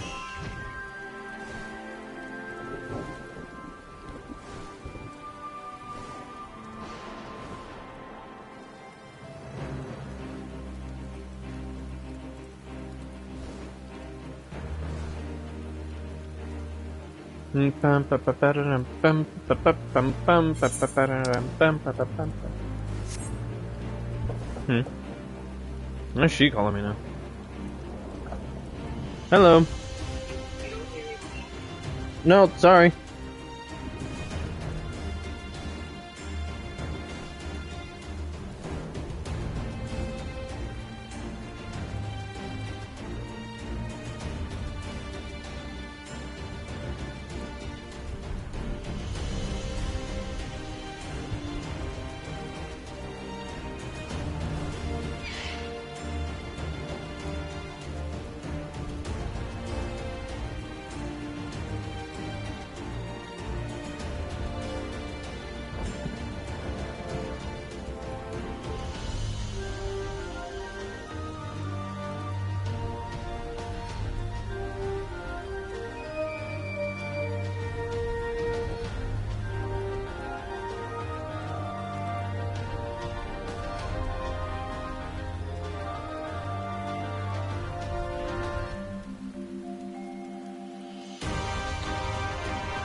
I'm back.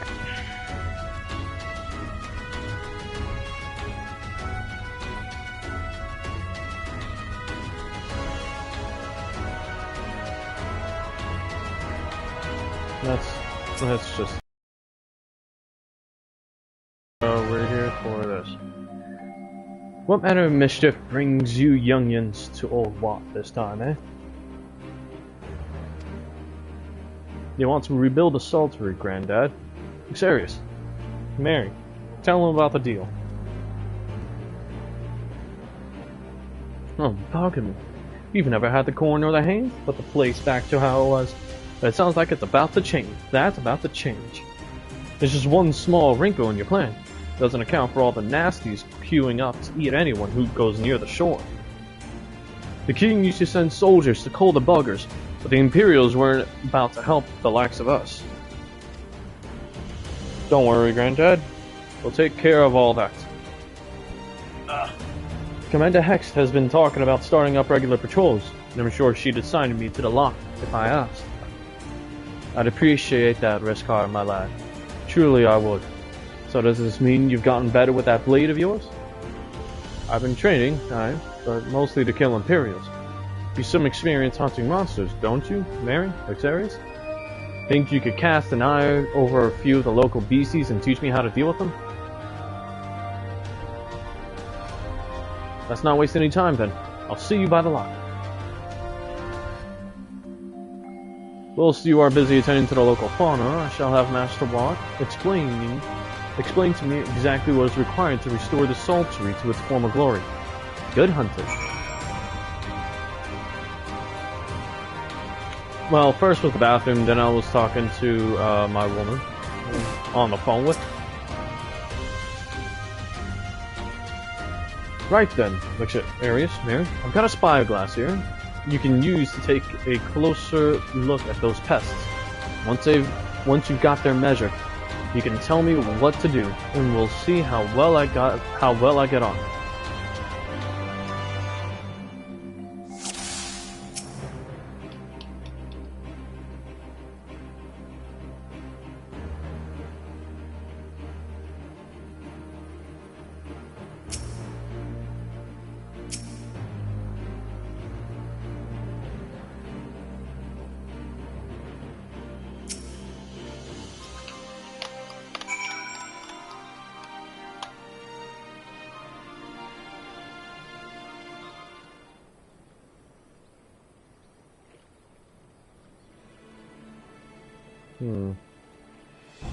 Gabby's entire body is protected by a hard carapace, but the underside of the head looks soft and vulnerable.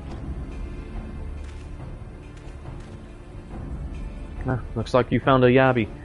They say hitting their shells like smacking a rock. Any suggestions? Aim for the soft underside of the head.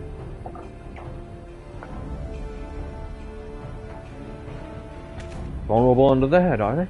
Right then. Wish me luck.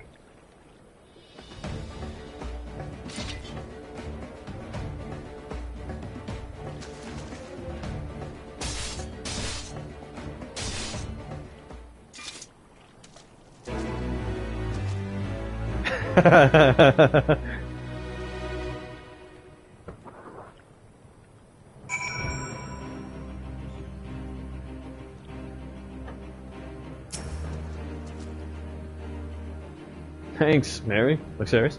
I did just as you told me, and the wavekin went down like a sack of potatoes. Let's find something else.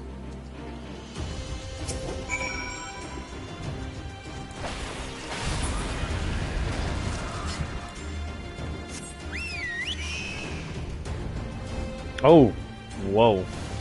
The Kiwa. That is a world boss. Rise of the Dragon. Oh, wow, that's amazing.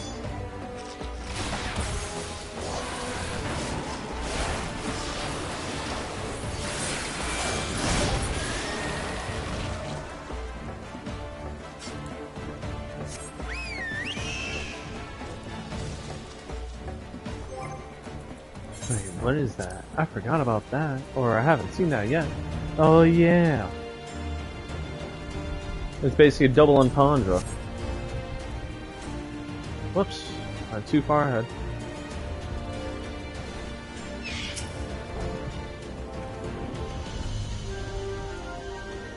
I think I can handle the yabbies now. So, should we try something different? What else is out there? Oh yeah, these fuckers. The Fobads.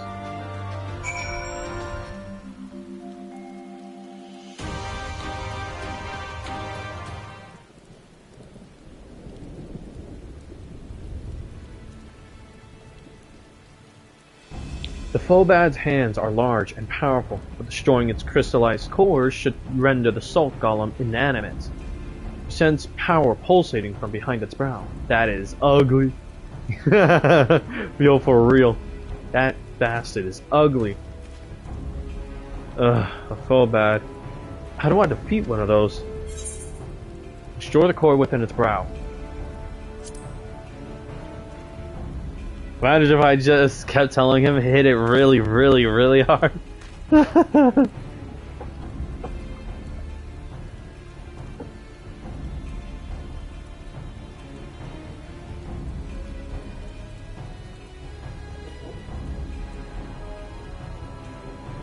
Inside its head, is it?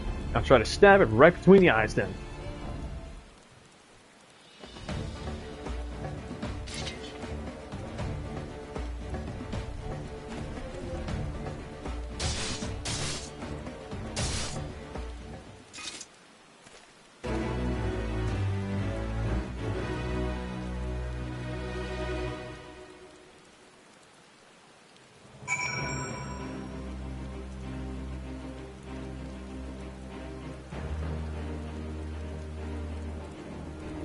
Well, from the sage advice that we're giving him, he knows exactly where to hit and what he's doing.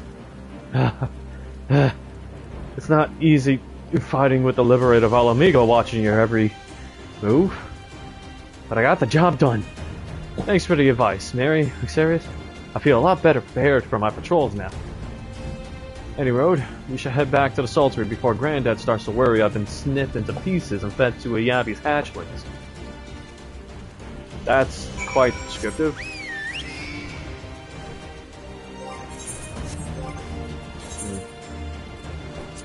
What I don't like about some of these moves is that they have a ridiculously long recast time.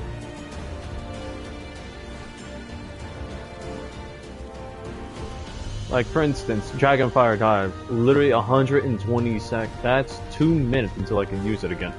It kinda sucks.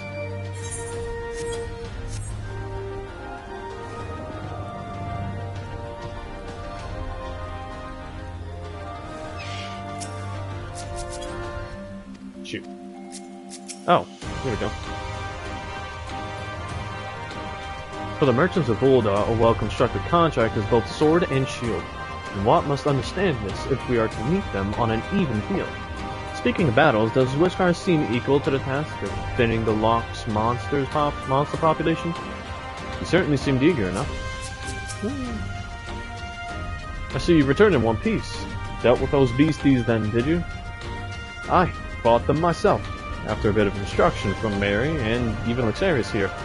Like, once I've shared what I've learned with the others, you should have no trouble keeping the shoreline clear. Good lad. A fine young man you've become, Wishkar. A fine young man indeed. Too often of late I hear tales of folk over in the city, drunk on victory and hungry for revenge, their heads stuck firmly in the past.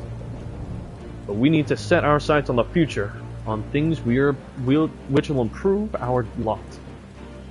Things like getting the Saltery ready to welcome our long-lost countrymen.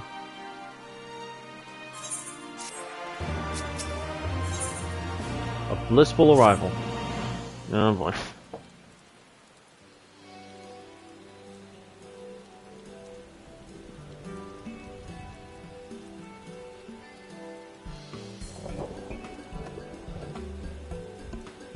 It seems Wishkar has the Saltery security well in hand. I, meanwhile, have discussed the next steps with Master Watt and completed my inspection of the site. With a little work, the vacant buildings here could be made into very presentable dwellings. Message from General Aldine. Oh, a flame scout. Apologies for the interruption, sir, ma'am.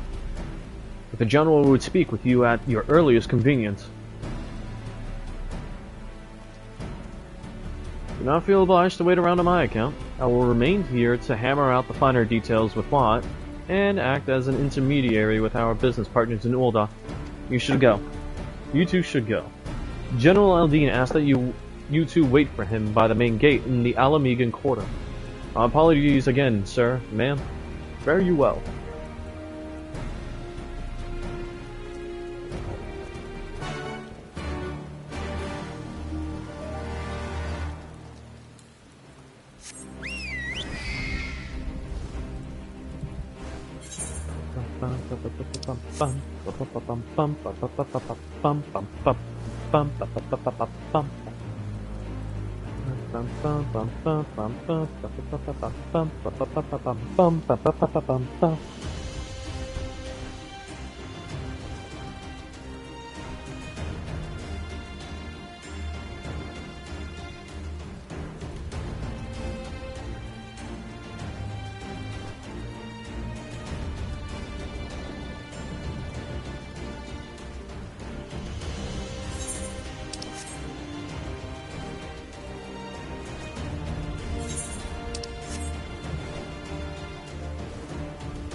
Ah, the clear night sky.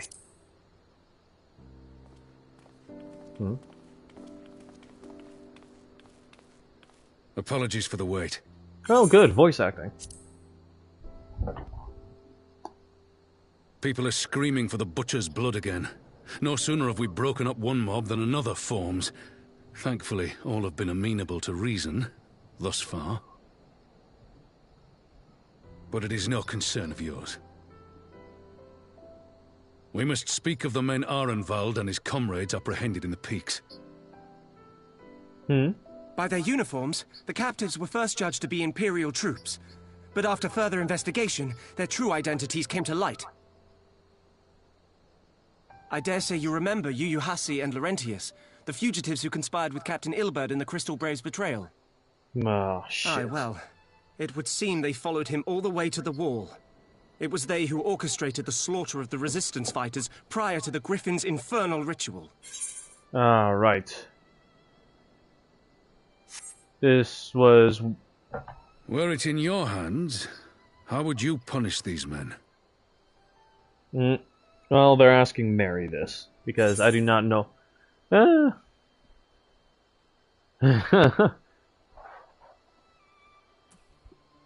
Execution is not the answer.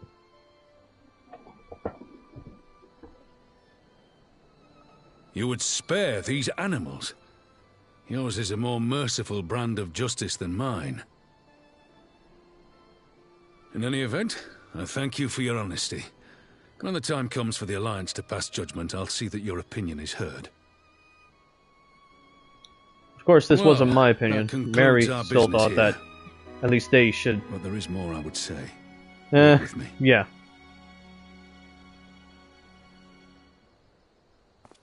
We both know what we would say.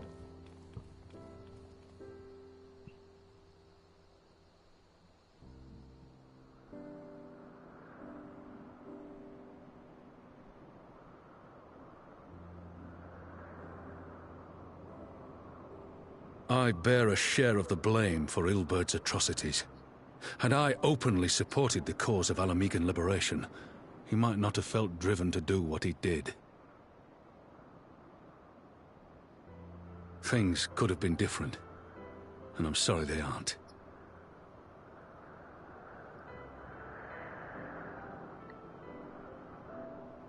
But even after all that has happened, my homeland is free. With the Scions and the Alliance at their side, my countrymen have reclaimed what many thought lost forever. Under her new leadership, I have every confidence that Alamigo will emerge from the shadow of the Empire and rise once more to greatness. Which means my work here is done. Soon I will return to Uldar and take my place at the Sultana's side. Father...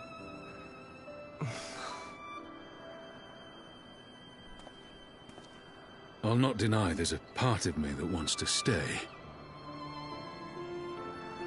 The same part that contemplated renouncing my rank and joining you as a wandering sellsword.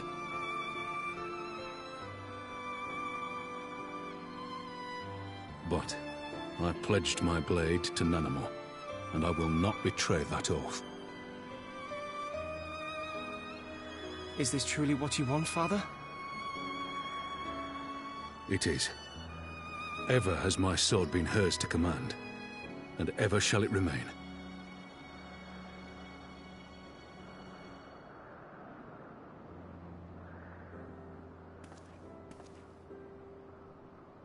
Thank you for lending an ear.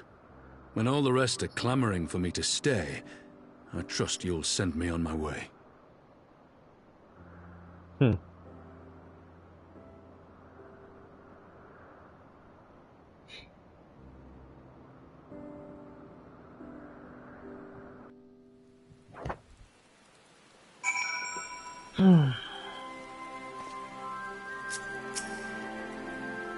I was just on my way to the saltery. It's lucky I saw you. Ironveld seems flustered. Something is amiss. No, that took longer than I intended, but at least you know where I stand. Now that's settled. Ironveld, what news? We may have a problem, sir. A group of Ananta has arrived at the main gates, and I don't mean the Vira. These are Kalyana, the ones that summoned the Primal. They're insisting that we be they're insisting they be allowed to attend the council. Lisa's trying to reason with them. She may need help. Oh gosh. It's the tempered ones. The ones who've been affected by the Primal's influence. Invitation was extended to all of the native beast tribes. We assumed the Kalyana would refuse it out of hand. We had best go and see for ourselves. Pippin, take command of our forces and be ready for battle. Mary, Xeris, you've dealt with these Kalyana before. I'd have you at my side. What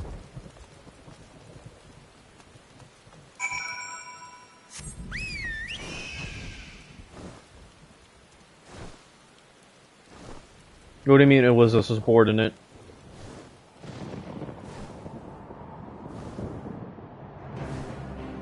Hey, what are you talking about?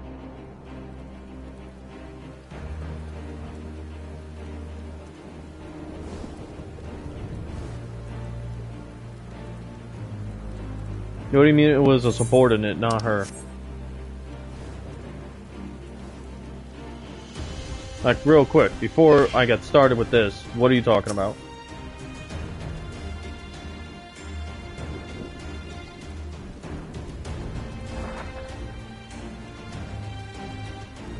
Alright.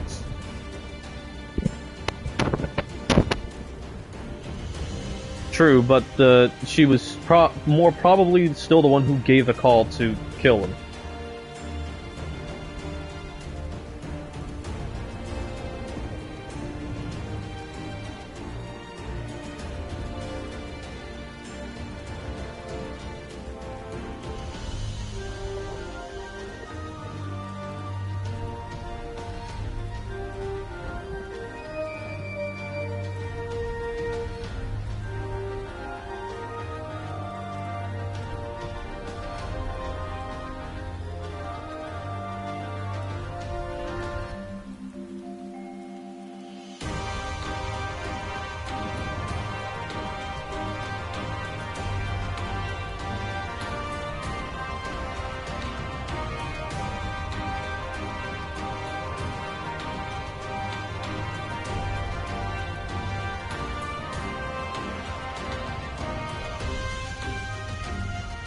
Alright, let's see how this goes.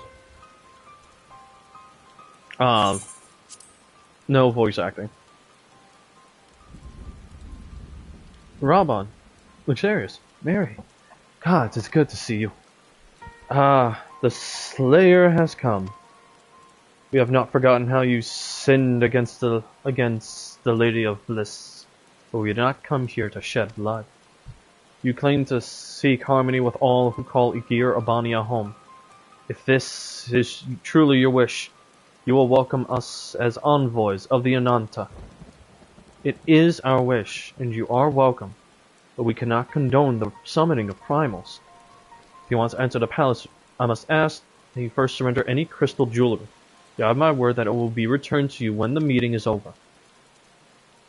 We will do as you ask, but you will not have our weapons. We are not so foolish as to place ourselves entirely at the mercy of our tormentors. I reckon that's the closest we're going to get to a compromise, and we will have people standing guard. Aye, let them keep their swords. Then we have an agreement. Lead the way to your meeting chamber.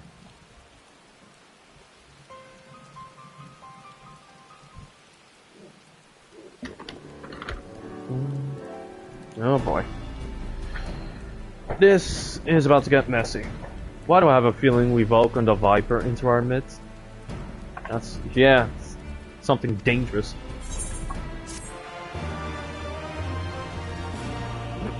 Also, that's a bit on the nose, too. Saying we've invited a Viper into our midst. A load of Arista. That's crazy. Return of the Bull. This Kalyana Elder's intentions seem at odds with all we know of her tribe.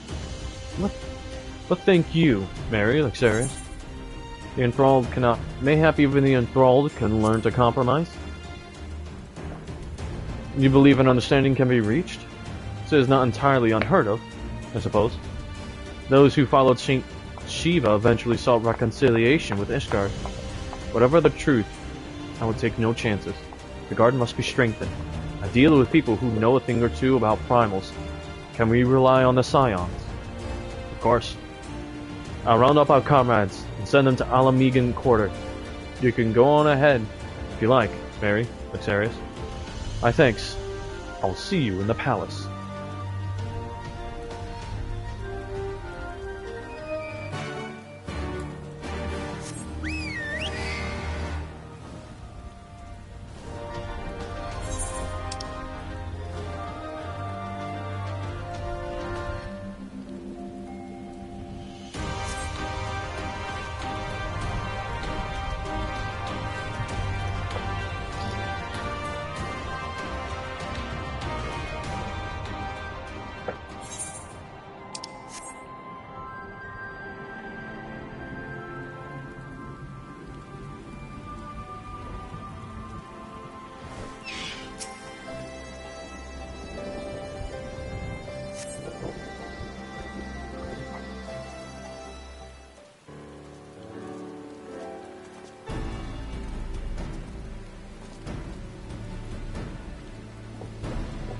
Mary, that's serious. I've brought reinforcements. Avril told me of the arrival of our unexpected guests, and I agreed that it would be prudent to call upon Y'shtola and Thancred as well. One can never be too careful when dealing with the enthralled. I am not familiar with the Kalyana tribe myself, but Alisae's report suggests that they shunned contact with other races. Despite it, in fact, if compared to other Ananta. Indeed, this apparent reversal in attitude is most curious. No one expected a response to our invitation, much less an envoy, and I imagine Lise was forced to make some rather hasty arrangements in order to accommodate them. Speaking of which, how should we deploy ourselves? If the meeting is to be held in the throne room, it would seem wise to have eyes both inside and outside the palace.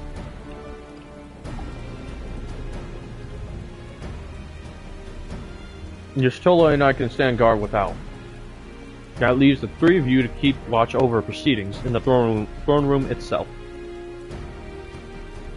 Understood. We should join General Aldine inside then.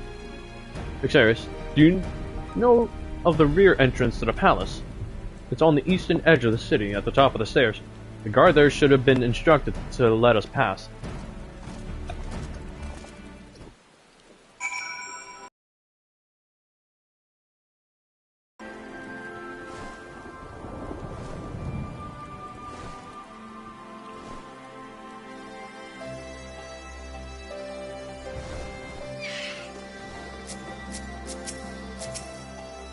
Here we go.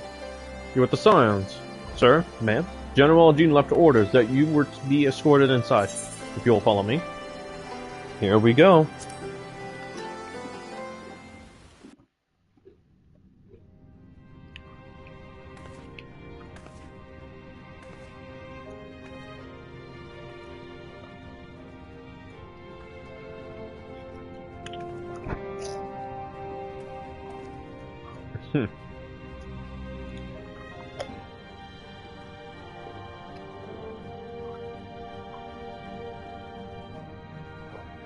Thank you all for coming. Oh, thank goodness. I am Lys Hext, and I speak for the Resistance. Among you are village elders, refugee leaders, envoys from the Ananta and the Kikern. You've come from every corner of Girabania to help decide the future of Alamigo. But before that, I want to ask you a question.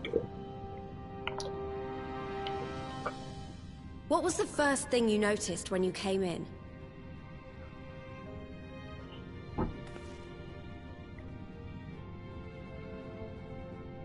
For me, it was that empty throne.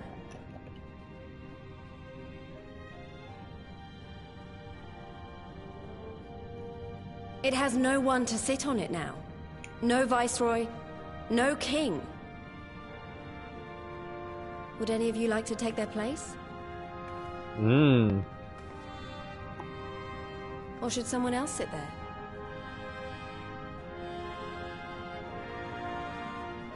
Then let's sit here in a circle, as equals, and I hope, as friends.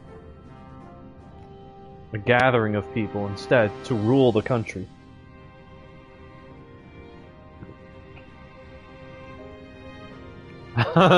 She quite literally meant sitting.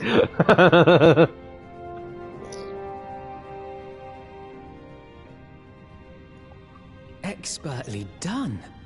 Lys has removed monarchy as a choice early in the game and positioned them to consider a joint government. All things considered, I would say events have got off to a fine start.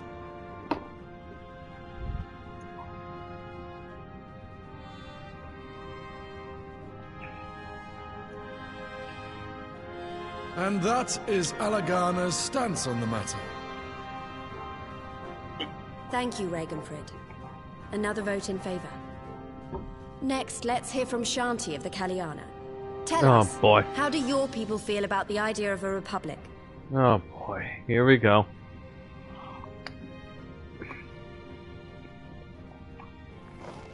Please abandon your enthrallment, I swear to God. The Ananta wish only that those who dwell within Gir Abania devote themselves to our faith. Ah, of course. You shall all worship Sri Lakshmi! Why am I not surprised? Lady of Bliss! Grace us once more with your beauteous visage!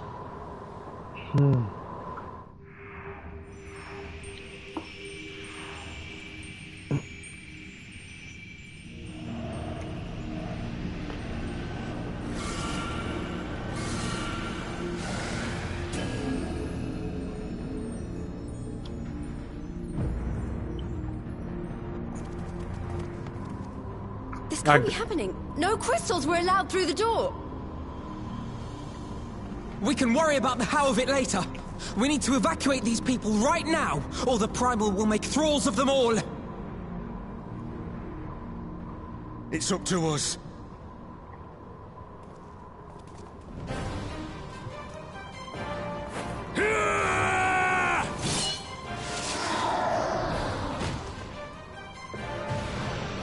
That's enough out of you.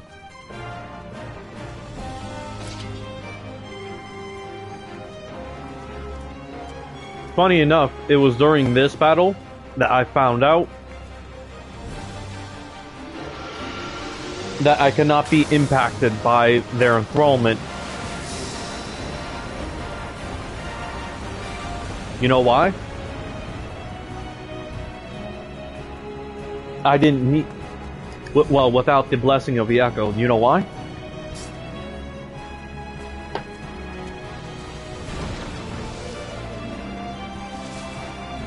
Gods damn it! The guards were already turned! Oh boy. Fools!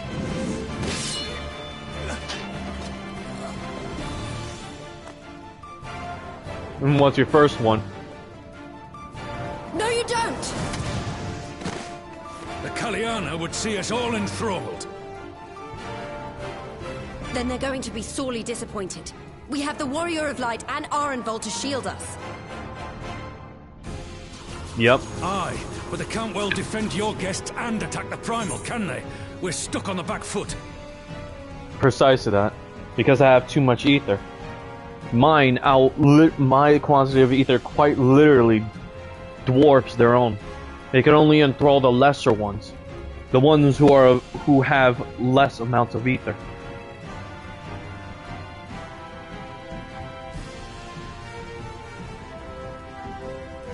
That doesn't mean it doesn't hurt though when they still try it. It felt like a gnawing at the back of my head. All right, I think I have an Constantly. idea. Keep these people safe, General. I'll be back as soon as I can. Even before I was blessed, I had still learned to widely ignore and fight against their enthrallment. Yeah, whatever she's about, she'd best make it quick.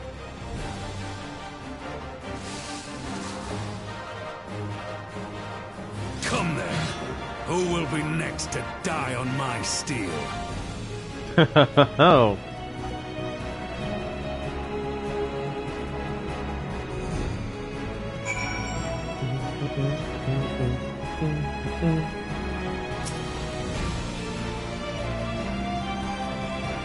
Leave the underlings to me. You have a primal to fight. Oh no, I don't need to head outside. I got this. How do we fight her without leaving our allies wide open? We can't stay on the back foot forever. No, damn it, if I think like that, we've already lost. The Warrior of Light and you... and Lexarius at my side. We can do this. Isn't that right, Mary? Lexarius? Ether spheres. Be warned that allowing an ally to be enthralled by an ether sphere will result in failure. Okay, alright.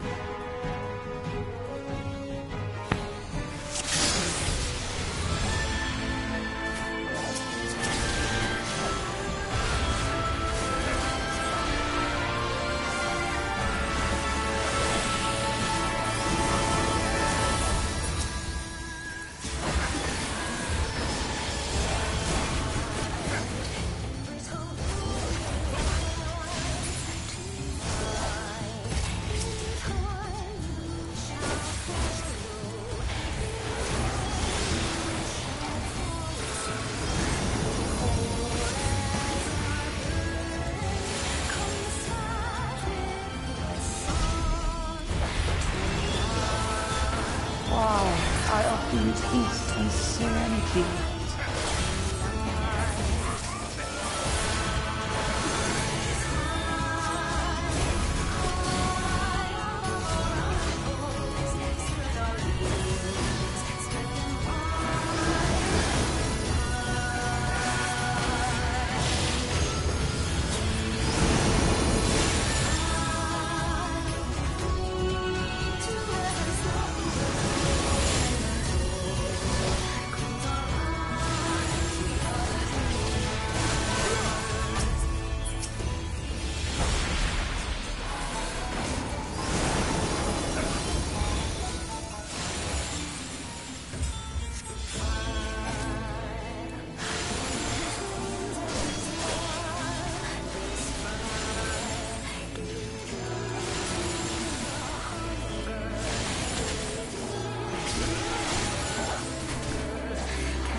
I shall free you from your hate!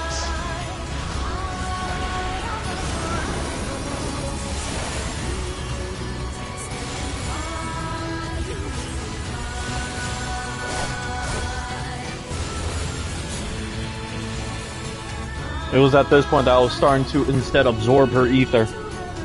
Although it wasn't enough.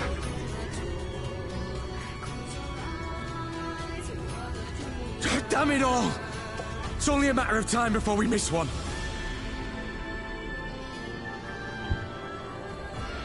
Now, unless we get our own reinforcements.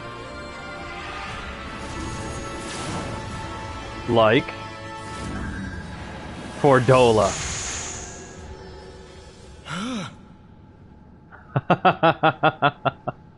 Well, well. What of it? Do you want to kill this thing or not? Huh.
Not this time.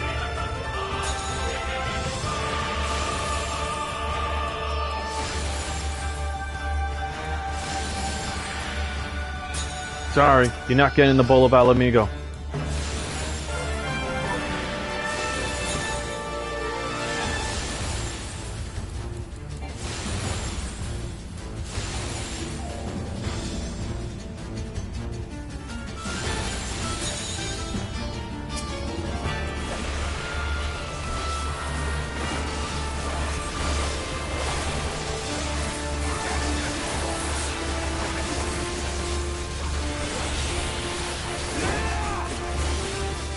Do not your souls weigh heavy?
Chanchala.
There we go.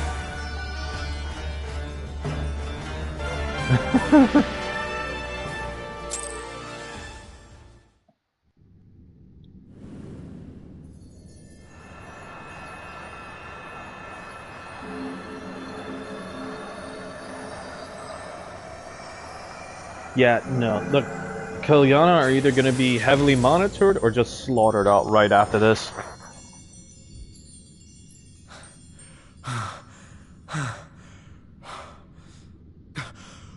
We did it! We beat her!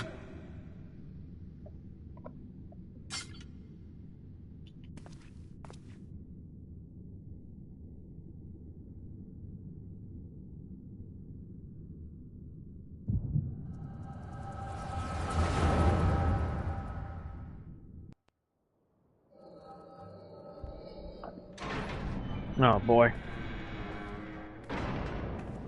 Huh.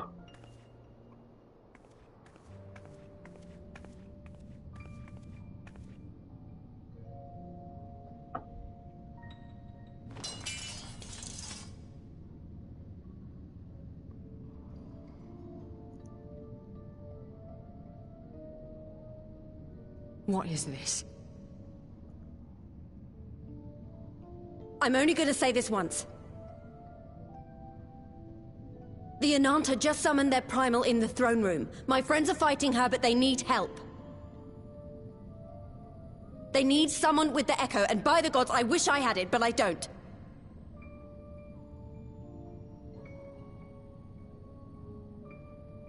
I told you before that you still had time, but things have changed. I need your answer now.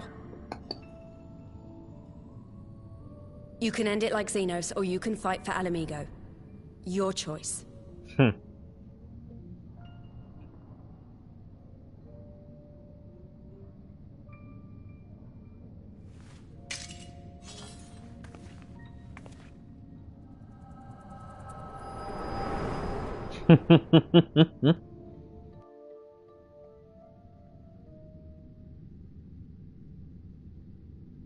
So she made her choice.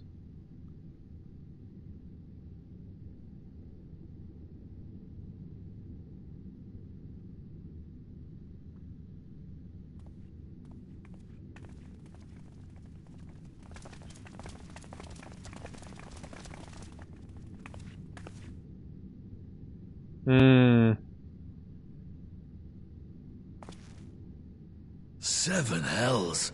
It's her. The butcher. Boy.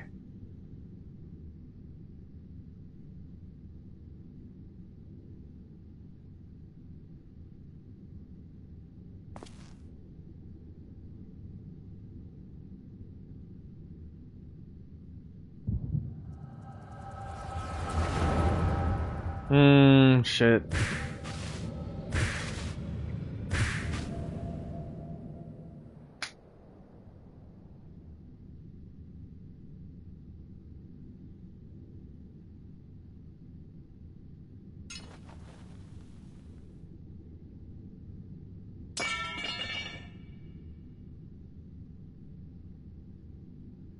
It's done.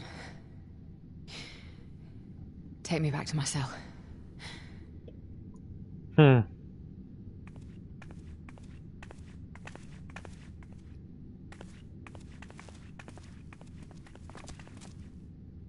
You are not forgiven.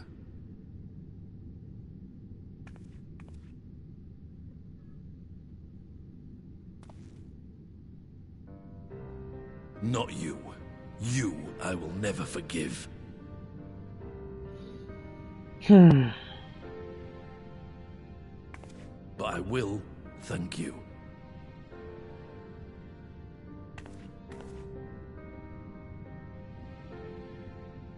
For standing against a primal and saving us from servitude. You have my thanks.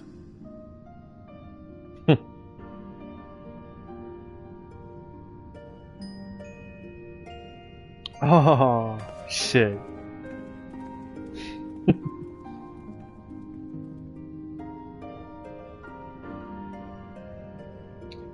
To be honest, I think I want to take Fordola into my care. I understand she wants to fight for Alamigo, even though they're not ready. In the present timeline, it's still complicated, but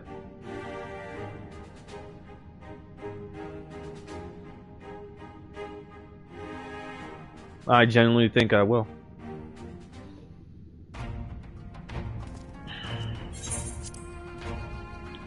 Well fought, Mary, Luxarius, Ehrenwald. That was a near thing. Aye, our stand against the Kolyana would have been brief indeed had you not volunteered for guard duty. Bring her to knock. We'd be enthralled as surely as our sentries were. They must have planned this far in advance. Security was my responsibility, and I know how dangerous primals can be. I should have... It's my fault. A stupid mistake.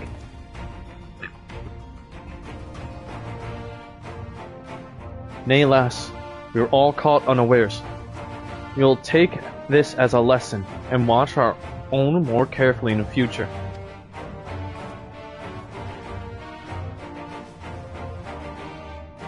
You can be sure that the lackeys who smuggled the crystals into the throne room weren't the only thralls in our ranks. The soldier who first spoke up in the favor of the Kolyana keeping their weapons springs to mind. Haha. A primal servant is betrayed by his aura.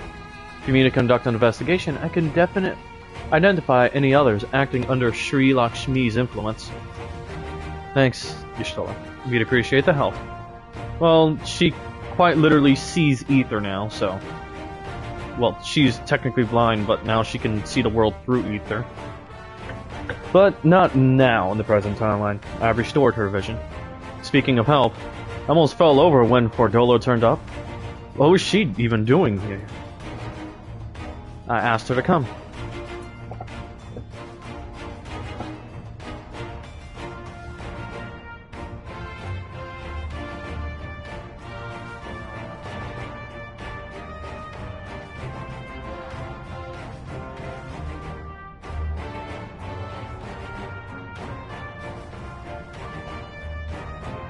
Well, that explains it then. It's sad, but Ragnfrid was right. Her victims will never forgive her for what she's done. But I don't think Fordola picked up that sword looking for forgiveness. She wanted to fight for her country. If you say the world in which Fordola grew up is partly to blame for what she became, then as an Alamigan, I feel responsible for improving that world. We can't ignore what's happening right now. We have to show people a better way than vengeance, or we risk giving birth to a new generation of skulls. I know it's idealistic, but I want to help people to let go of their old grievances and make peace with each other. And I'll hold 1,000 meetings and talk till I'm blue in the face if that's what it takes. This is a long and arduous path you have chosen, but one well worth walking. Rest assured that I will do what I can to help you reach your destination. She genuinely was. Thank you, Alpna. The first step will be to get our representatives back in the throne room. They're a little shaken, but not one of them seemed ready to run. We're all determined to finish what we started. I will see that you're not interrupted, Mary, Luxarius. You and the Scions are to stand down. Get some rest. You've earned it. Well, both the Imperials and the Alamegans. But also, technically her family's fault, her parents' fault. Although, all they did was act within the best interest of, well, for their daughter.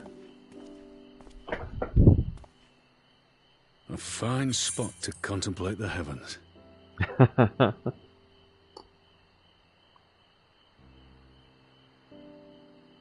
The meeting is over. The envoys have chosen to instate a government model on Ishgard's House of Commons, a ruling body of representatives elected by the people. Hey,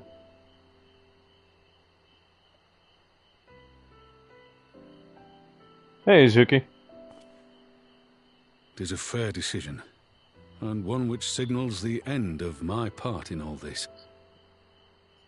But I would gaze upon Girabania's stars one last time before I leave.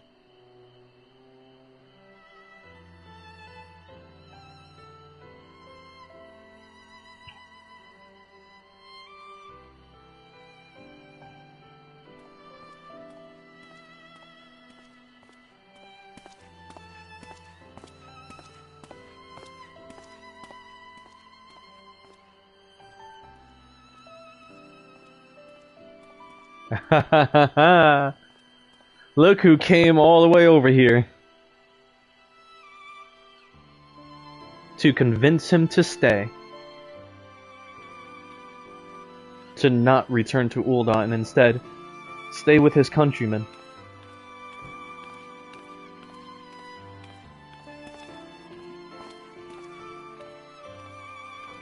Forget something?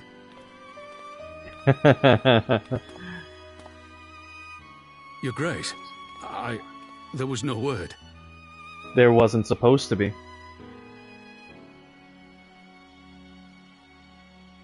Raubon Aldin, you are hereby dismissed as General of the Immortal Flames and relieved of your seat on the Syndicate. She came and gave him no choice. Raubon, I am no longer a child. Stay here in your homeland. Work with your brethren. Rebuild Alamigo. She quite literally gave him no Desire choice. to stand alone. I understand, but remember what happened. She's got everything well in hand. I remember full well the consequences of my naivety, and thus did I consult at length with a most trusted advisor ere I embarked upon this course. Well, advisors. Most trusted advisor? And what of me? Am I no longer deserving of your confidence? That is not what she's trying to say. What trust can there be between us when you withhold the truth from me? Ooh. Did you think me oblivious to the anguish in your eyes when you spoke of returning to Ul'dah? Aww. For years and years, we have trusted one another. Yet now you refuse to confess your heart's desire? Oh, don't make Nanamo cry. That's I heartbreaking. swore an oath to you that day on the sands. I pledged my sword.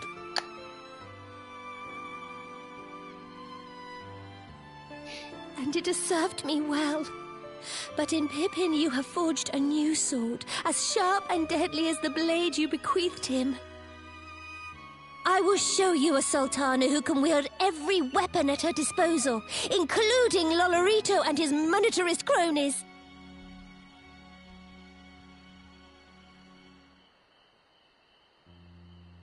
So follow your heart, please. You are home. You are free.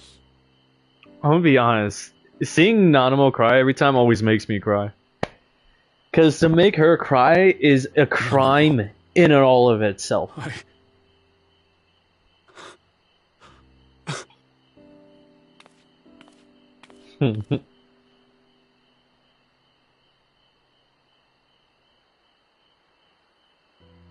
Smile for me, Raubon. I would have this parting be a joyous one.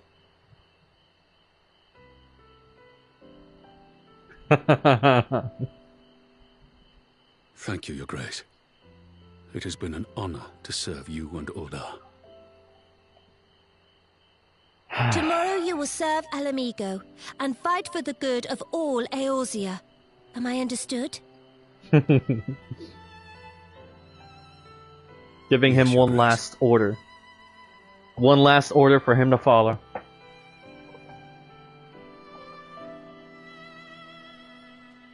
It's like trying to be mad at a puppy. Yo, that ass.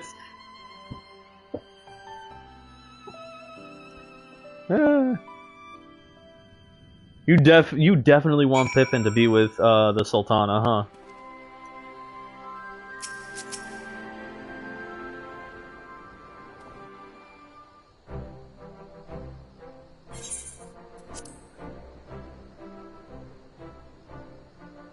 Thanks for shielding us from Lakshmi, you two. If you hadn't been there, the rest of us You're would not be wrong. worshipping her by now. You're wrong. You're not wrong, Zuki, but Jin, yeah, You no, can't I do. include me, I do. Reese, but we both know who did most of the work. I could scarce keep track of the battle, let alone land a telling blow.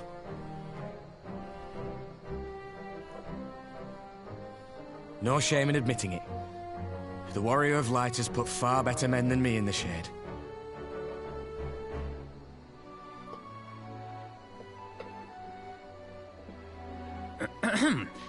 Did I mention that I encountered the Sultana in the palace? It would seem Her Grace has come to Girabania to oversee the final stages of her relocation project. She was in search of General Oldin, and I directed her to the rooftop garden. I do hope he was still there.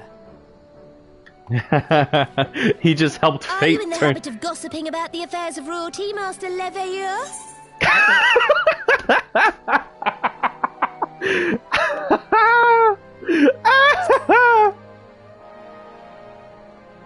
Certainly not, Your Grace.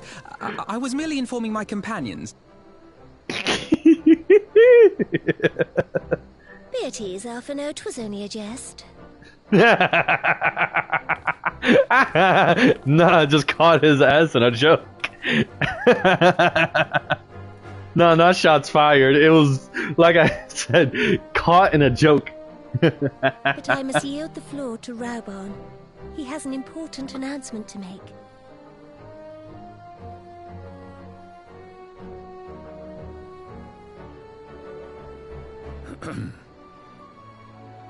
As of yesternight, I have been relieved of my post in the Immortal Flames and the Syndicate both. She is evil and I love her. I shall be assuming my father's duties. And may I say that Tizona has never felt heavier upon my back. His father's blade.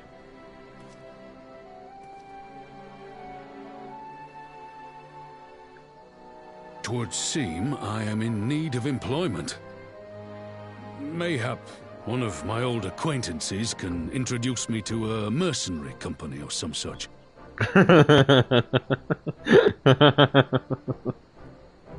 You may be getting on in years, father, but you'd struggle to find a band of sellswords who wouldn't snap your hand off. Your remaining hand.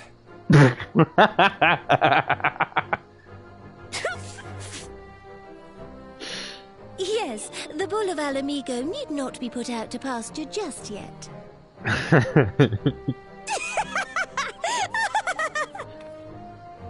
Your Grace has developed a wicked edge to her humor, and you, Pippin, would do well not to laugh when the future may hold the same for you.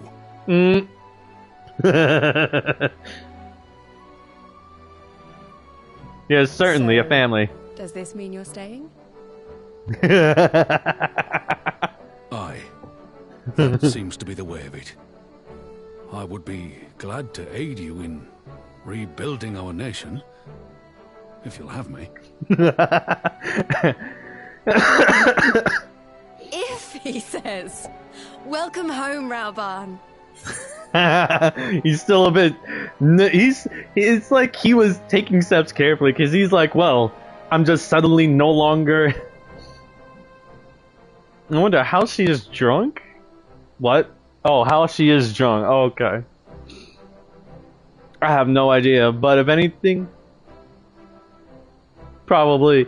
But if anything, you gotta admit, Raban looks like he's a lost child right now, because he just all of a sudden, he's no longer on the Syndicate, and he's no longer the General of the Immortal Flames.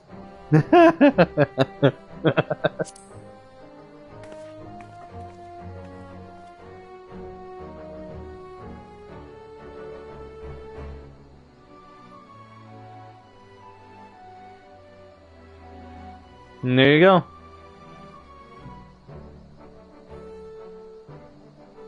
Well, that was unexpected. Though you seem distinctly unsurprised.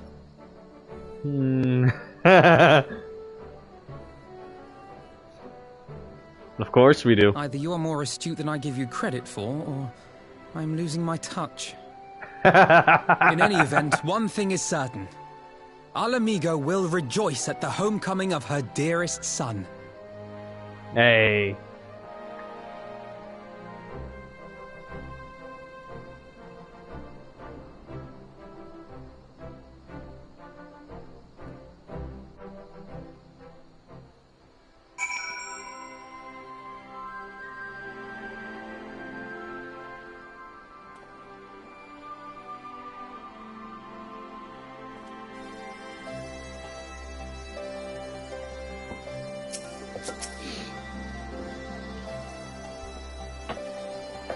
I think it's about time I headed back to Rauger's Reach. What's next for all of you? Allies say we'll be eager to hear about recent events, so I shall join you if you've no objections.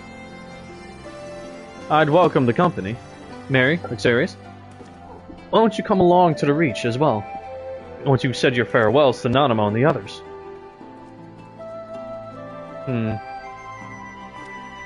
You will be able to access the palace's rooftop gardens by speaking to the Royal Menagerie attendant.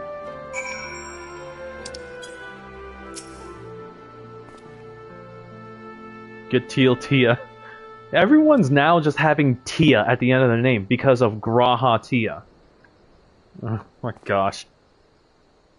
I must assume Father's responsibilities without delay, lest our rivals, both inside and outside Ul'dah, treat his dismissal as a window of opportunity.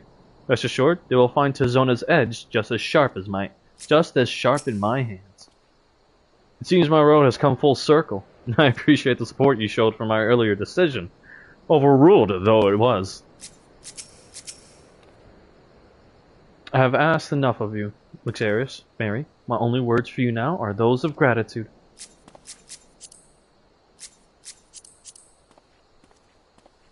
Cool. Wait, a level 80 bard. That's cool.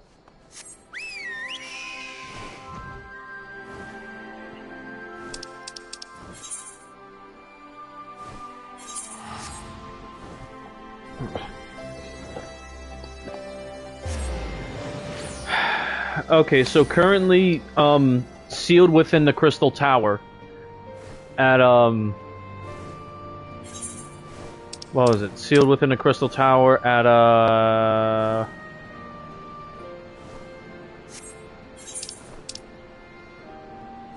where is it?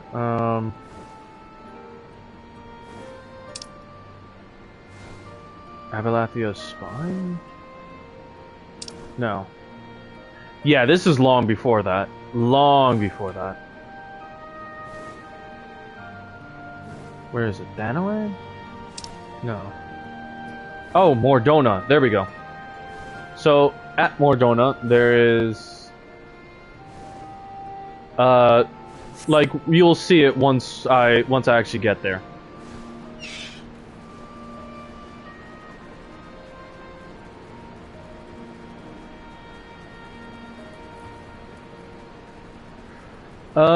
No, Philomena's not here. Not right now.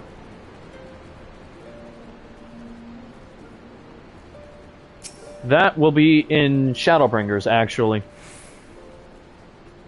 Oh wait, you mean the one where Graha Tia is first introduced?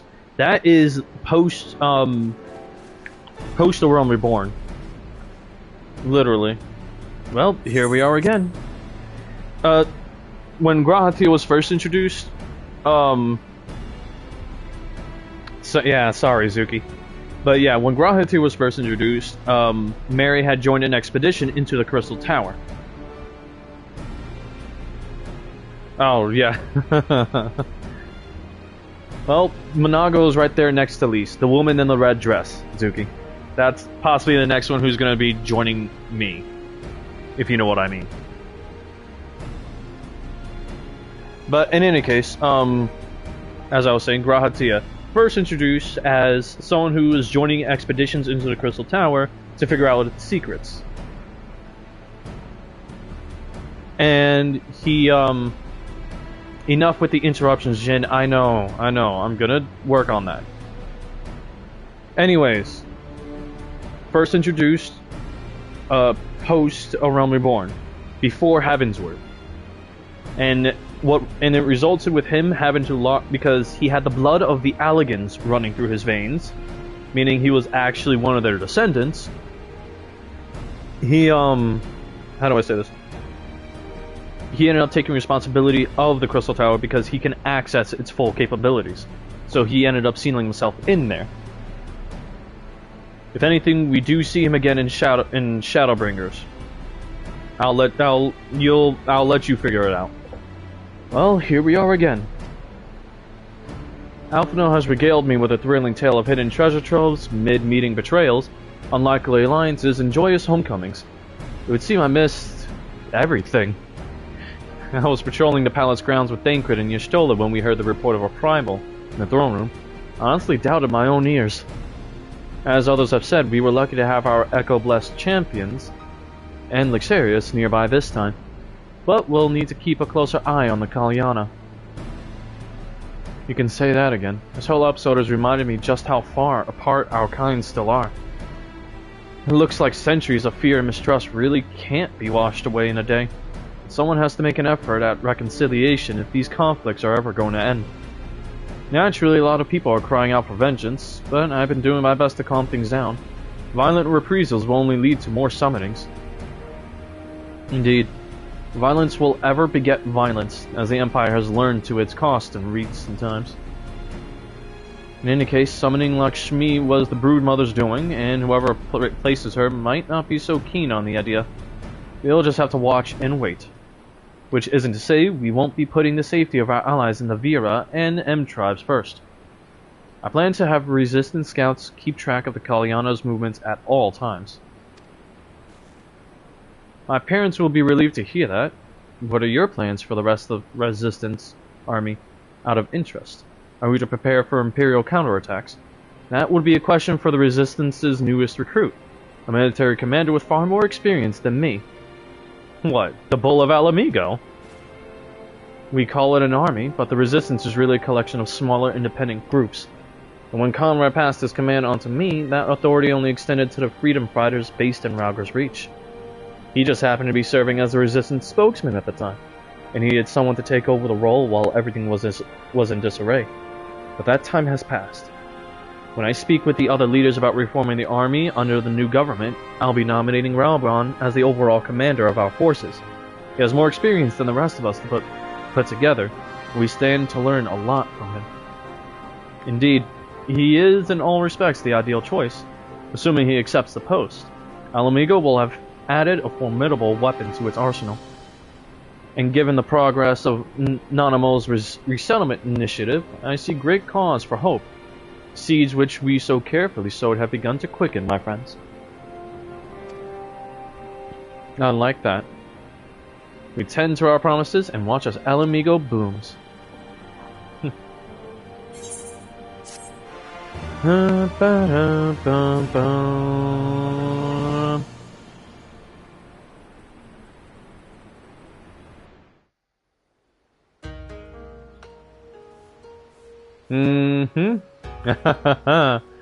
Here we go again.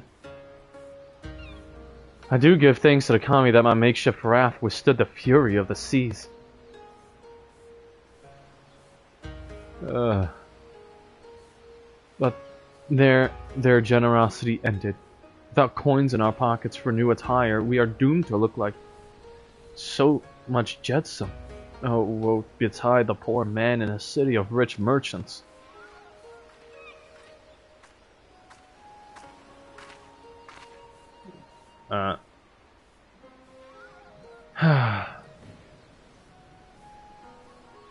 These dango are delicious.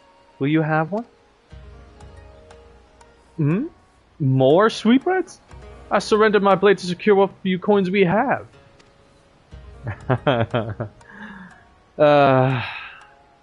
Keep watching and you'll find out.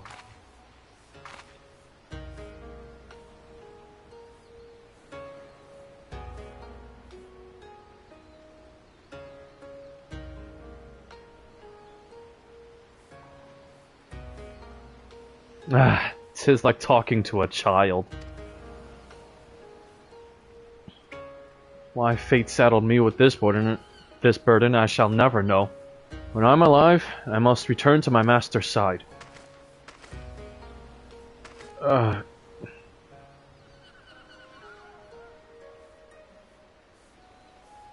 Come, Suyu. We shall find a ship to carry us across the Ruby Sea.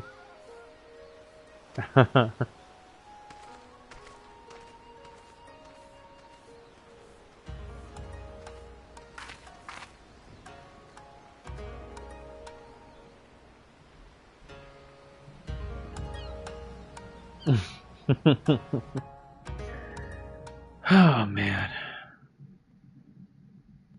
Meanwhile, in the Imperial Palace.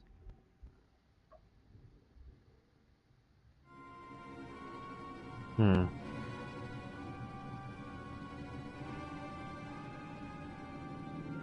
you read the reports? First Doma, then Alamigo, and Lord Zenos put to the sword. Do not believe everything you read. I read the Viceroy was merely wounded, and that he has already returned to the capital. Naturally, the savages beat their chests, and boast loudly of taking his head, regardless. Oh? Nay, Lord Zenos lives? Deplorable that our own officers should be fooled by Eorzean misinformation. Small wonder the provinces have begun rising up in rebellion. We must prepare an official and above all accurate announcement to quell these pernicious rumors. They would wage war with empty words. Let them produce the Viceroy's remains then. We shall soon put the lie to their claims.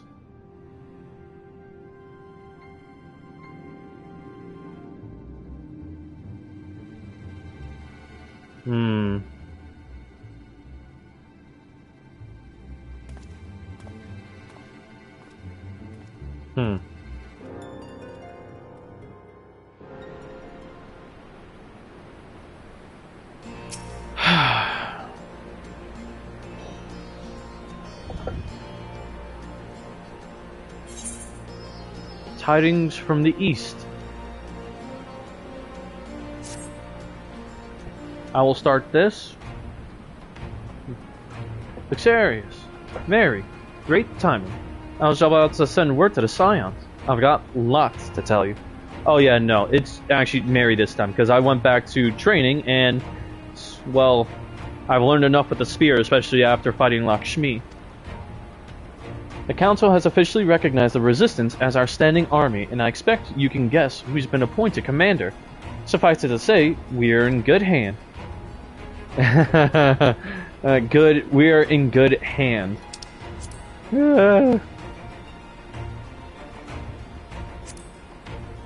Having the Bull of Alamigo at the helms does wonders for morale. People were dancing in the streets when the announcement was made, and we have you and the Sultana to thank for it.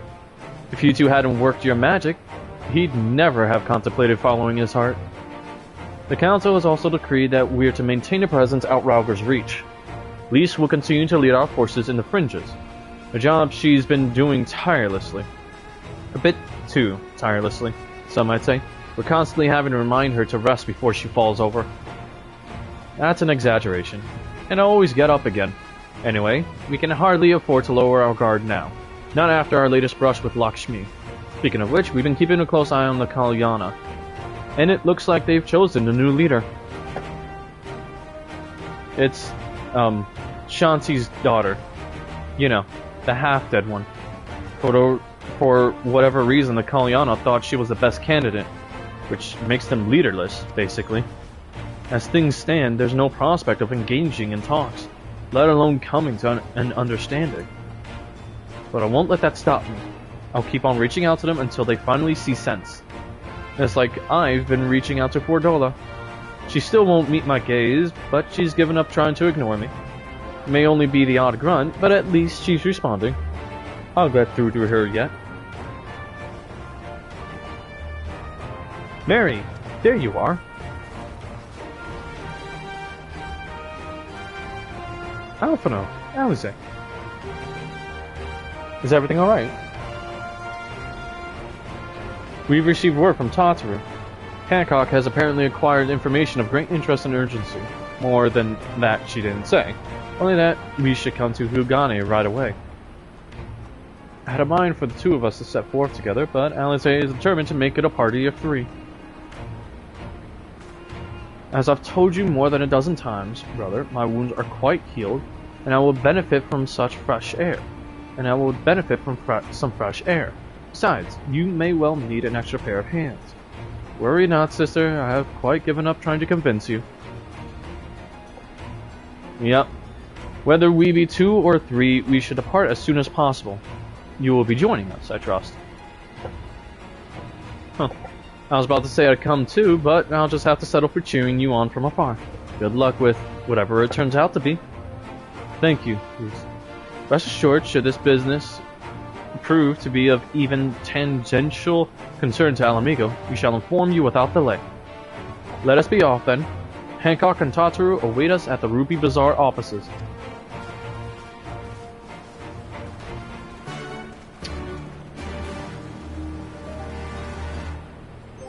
Okay, so they've been given slight reprieve, so I decided to take up another profession while that was happening.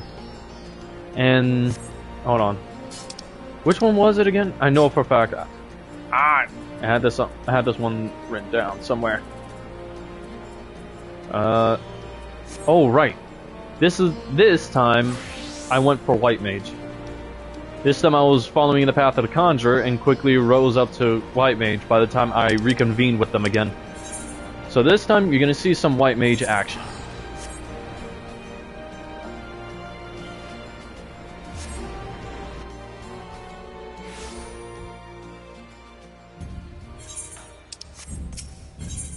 Well, if and when I come back into the fray again.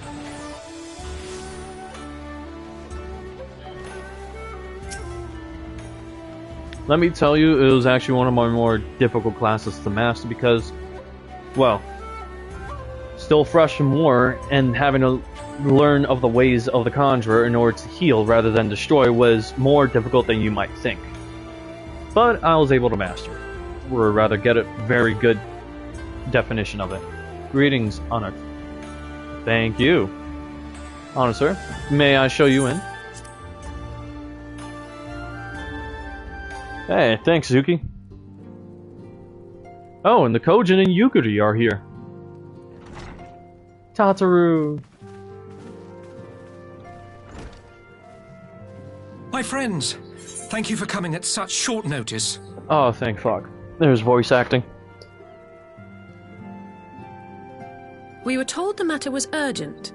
I take it Yugari and Soroban are also involved. Ah, my presence here is but a happy coincidence. I am come on separate business, which can wait. How convenient. My apologies. Master Hancock, pray, tell our friends exactly what you told me. Of course, of course. Some few days ago, a large detachment of soldiers was seen arriving at the Garlean embassy. This seemed to me most unusual, as no personages of note are due to visit for a matter of months. So, I made a few inquiries, whereupon I learned of a most curious rumor. Apparently, the soldiers were dispatched to Kugane to investigate recent sightings of a certain individual.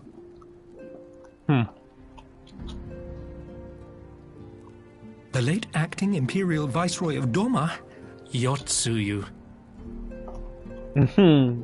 There we go. I beg your pardon?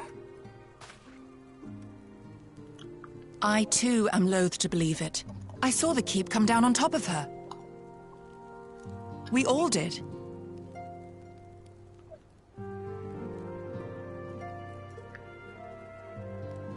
I would not presume to question your eyewitness accounts, nor am I one to take rumors at face value. The fact is, the Garleans have no knowledge of what took place at Dormer Castle. They may well be chasing after a woman who merely resembles Yotsuyu. But a woman who resembles Yotsuyu in the company of a grizzled Rogadan samurai? I dare say that thickens the plot. Gosetsu! He's alive! While I've no conclusive proof, I thought that such a possibility warranted your attention. Have you informed Lord Hien? Well, I think we'd all like to believe the old bear survived. The old bear. Indeed. While I dare not give myself wholly to hope, I will not deny that I have prayed for such a miracle ever since that fateful day. But regardless of my personal feelings, if the Empire has seen fit to pursue these rumors so vigorously, we can scarce afford to ignore them. I am bound by duty to ascertain the truth of the matter. Will you join me in this quest?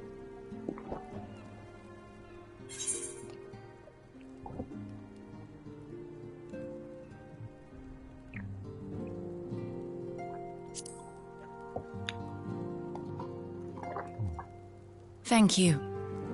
If Gosetsu yet lives, he will need our help if he is to avoid capture. Gosetsu is a dear friend, and we cannot abandon him to the mercy of the Empire. Our course is clear.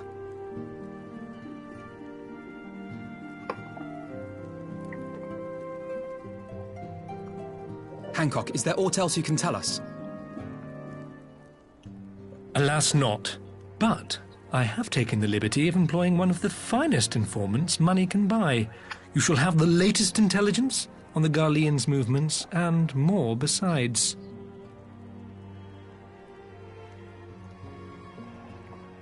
I never liked the smile.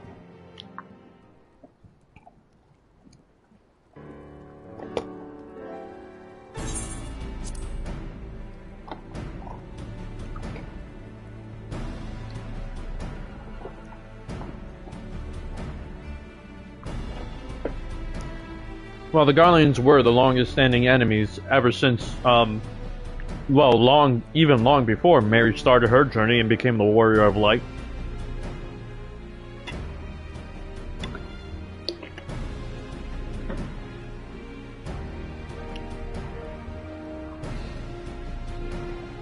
The informant awaits your pleasure in the back streets of Sanjo Hanamachi. From its shining facade to its dark underbelly, few know Kugane as intimately as he. One of the finest informants money can buy. Why do I have a bad feeling about this? Permit me to assist you in your quest, my friends. The sooner your business is concluded, the sooner we may speak of mine. Should your search take you away from Kugane, my boat is at your disposal. I shall see that she is ready to sail. I'll give Soraban a hand. If he's providing us a ship, the least we can do is supply the provisions.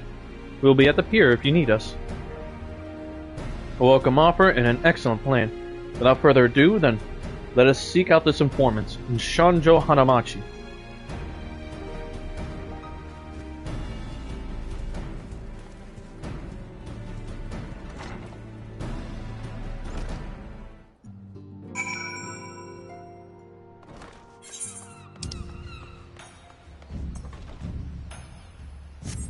Raku. This is our district.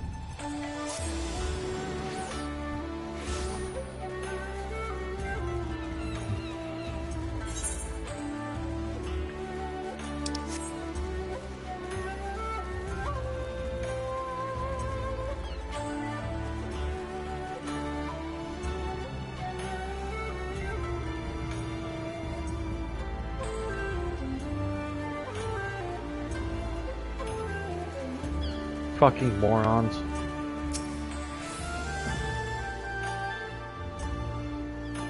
You have had dealings with informants in this city, have you not? Perchance you are already acquainted with this one.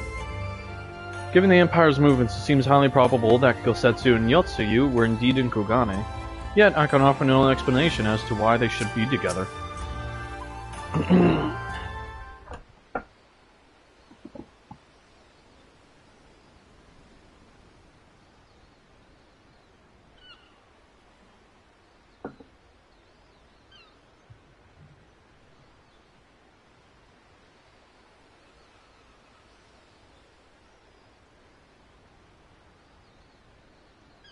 Sorry.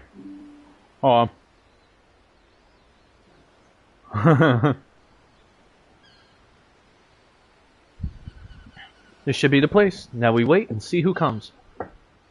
It has been a while, my friends. Yes, yes. A long while indeed.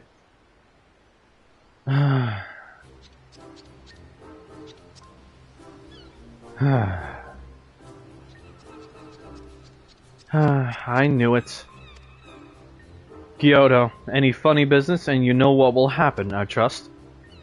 This fucker. No funny business. Only loyal service and the finest quality information.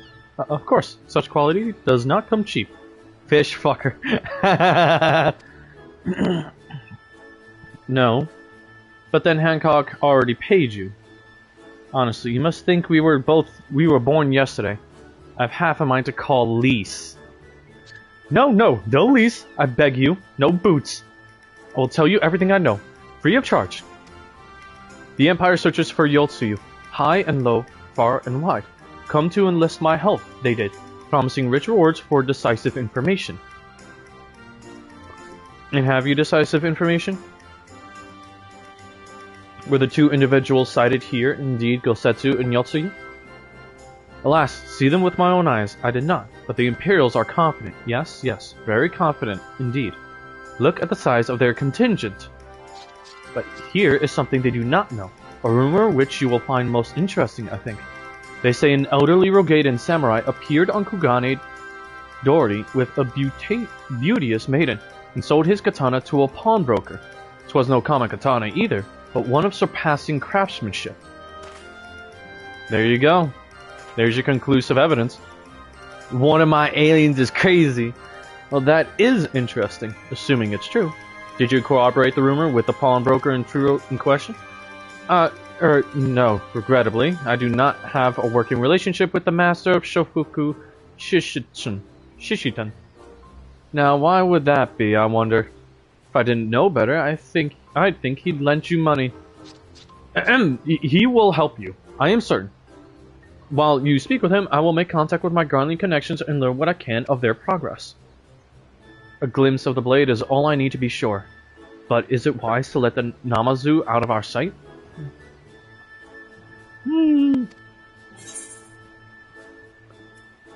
No, he'll betray us. Mary's immediate answer. No more betrayals, no more boots. To divide our forces is simply more efficient. He's right. Given the urgency, we would do well to split up. And so I will go with our friend here. Nothing improves efficiency like a little supervision. Oh no, yes, we will go together. There will be no boots. He's just afraid of boots now. He's afraid of footwear. He doesn't have that scar anymore, but he's definitely afraid of shit. I do worse than least is a statement I believe you on.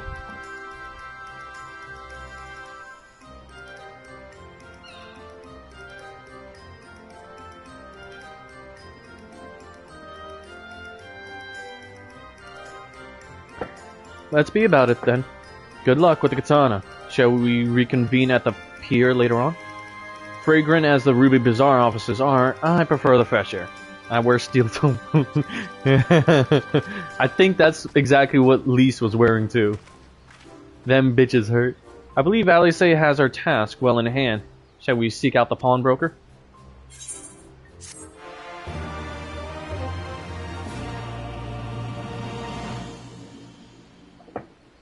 You have learned the emote greeting. What? Okay. The sword in the store.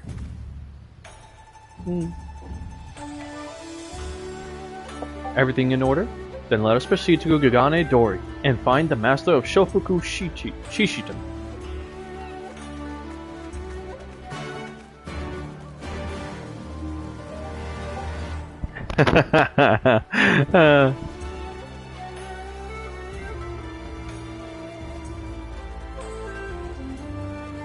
Oh, lag spike there, huh?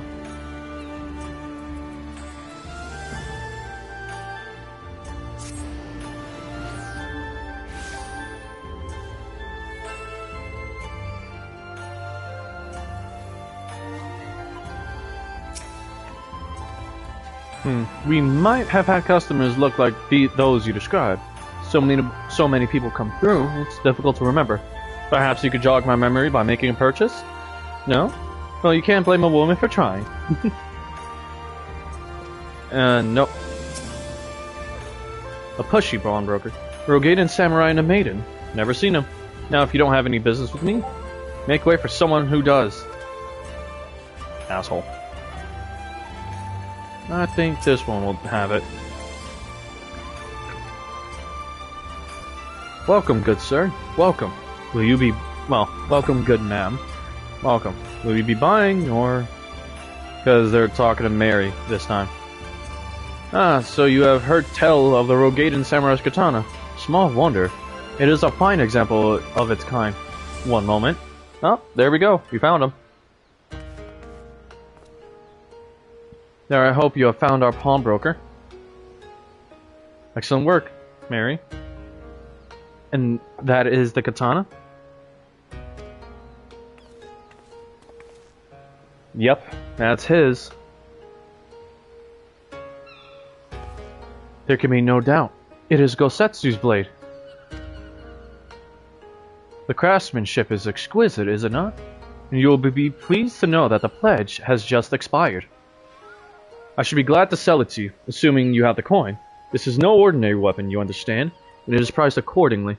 But if you are serious, I suggest you act quickly, as several noted collectors have already expressed an interest.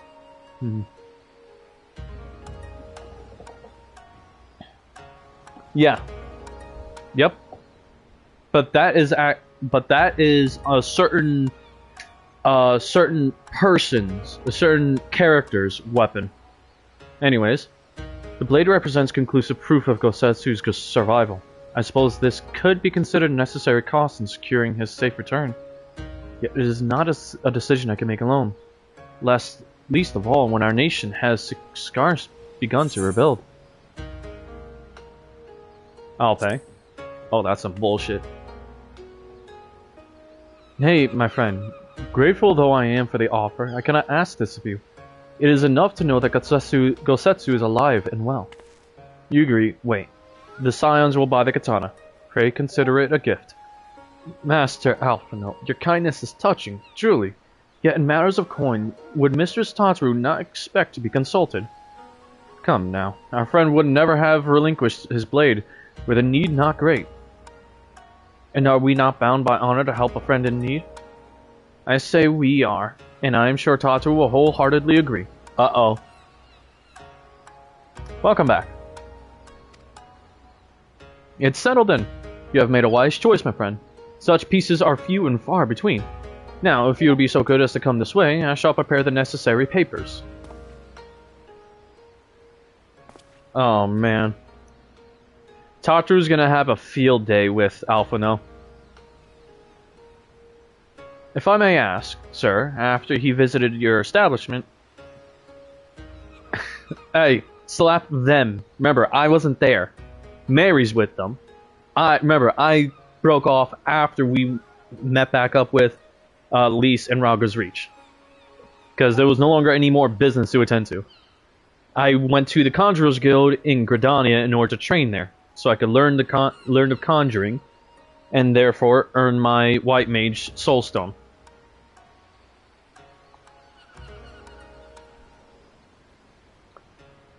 If I may If I may ask, sir, after you visited your establishment, do you perchance know where the old samurai went? He is our friend, and we would return his weapon to him. A friend of yours, you say? I see. Well then, I suppose there can be no harm in telling you. No sooner had I provided him with the requested sum than his pretty young companion began clamoring for dango. I duly recommended those served at the Umeneko tea house, and thither did they set off. Clamoring for dango? Can these truly be the same people? It makes no sense. Some manner of code, perhaps, but it avails us not to speculate. Let us go to this tea house and see if we can pick up their trail.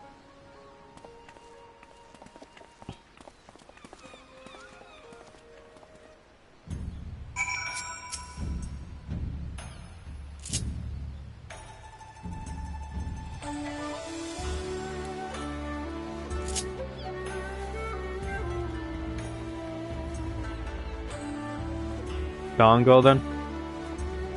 Three. Ah, shit. I keep forgetting to do this for all of them.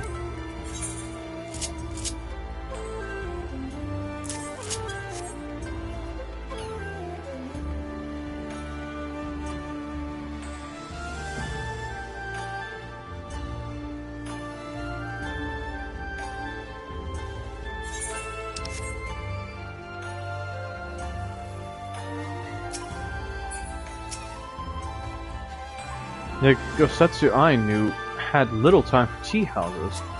No wine. This is the proprietor of the tea house. Let us find out what she knows.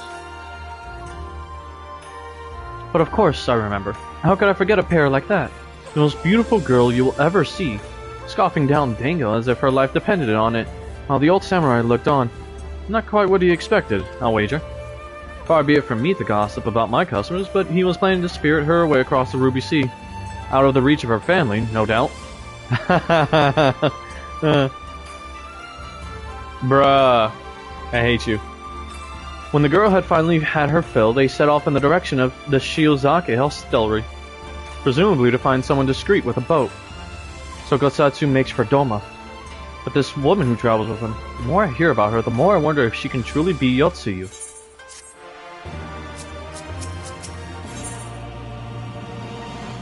Hope on the waves.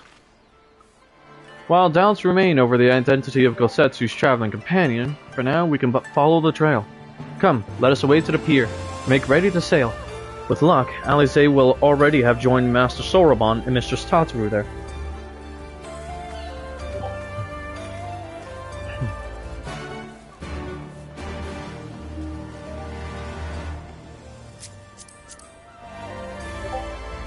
For carpenters to come this far, incredible.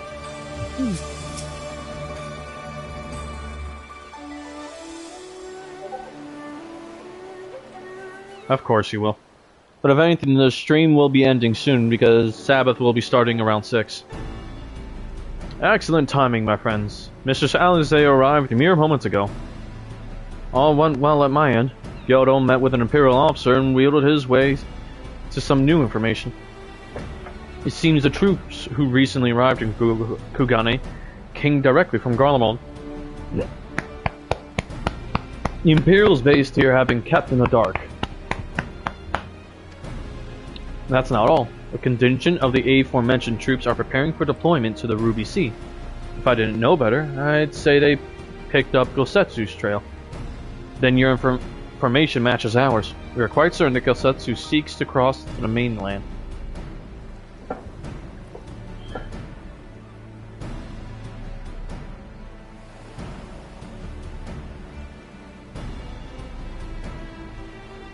I'm sorry, did I hear that right? You used Scion funds to buy Gosetsu's katana at the asking price? Oh, here we go. Alright, well, we were in some haste and it seemed a worthwhile gesture. Speaking of which, here's the contract of sale. Pray see that the man is paid.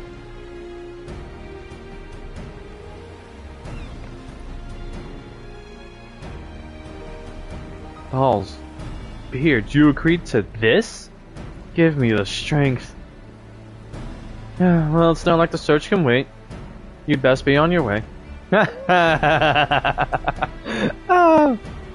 Oh, but Alphino, we need to talk. I want you to come straight to the offices as soon as you get back.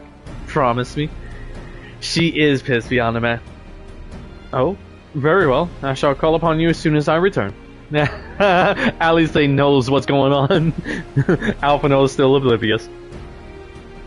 First, let us go to the Ruby Price. If Kosetsu has already set sail, the sentries there are sure to have seen him.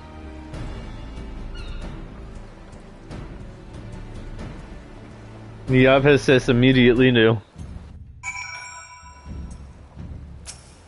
Oh gosh, an instance? Are you kidding me? Chataru seemed rather vexed, did she not? Ever the melodramatist, I'm sure our finances can stretch to a single sword. No, she wasn't. She was letting him. She was letting him be to his fate. Remind me to explain the value of such gestures when we next see her. But I digress. We have work to do. I don't think he read the. Oh shoot! Oh, I think he forgot the the exchange of currency between Kugane money and Gil. So I don't think he knows.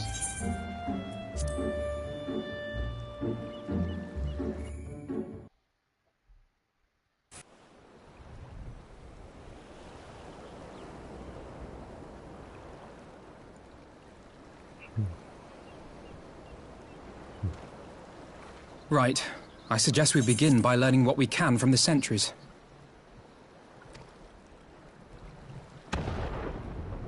Oh.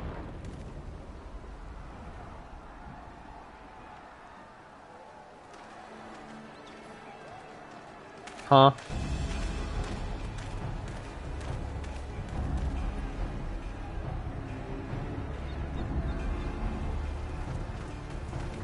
What's going on up there? Travelers, are you? You may wish to postpone your plans. The Garleans have launched an attack on the Confederacy. Oh my gosh. We have no reason to believe they'll turn their attention here, but for your own safety, I suggest you return to Kugane.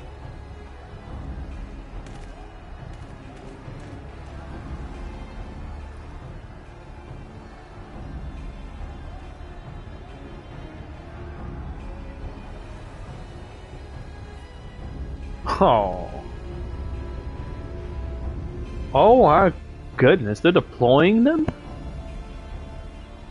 The Garleans bear no love for the Confederacy, but with Doma lost to them, why would they attack? Unless Yotsuyu is on that island. Oh boy, here we go. Even if she isn't, our allies are under attack and they need our help. We will help them, while you remain with Soroban. Arguing will only delay us. Is that clear?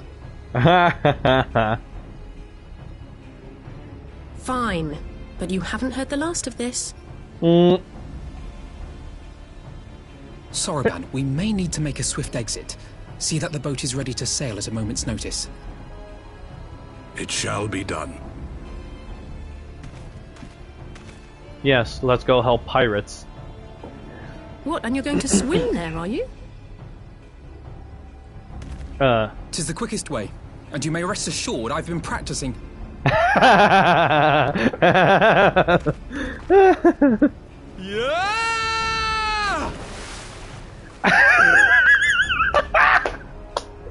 Come. Yeah!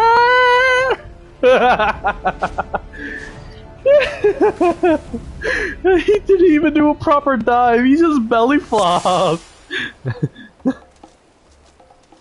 I did it! Yes, he did. And open your defense is lacking. Leave this to me. Oh!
You're here for the old man, yes? He's at the top. You best hurry. Oh, they knew who we're after.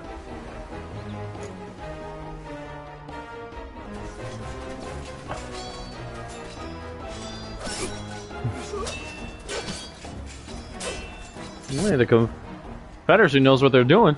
Oh.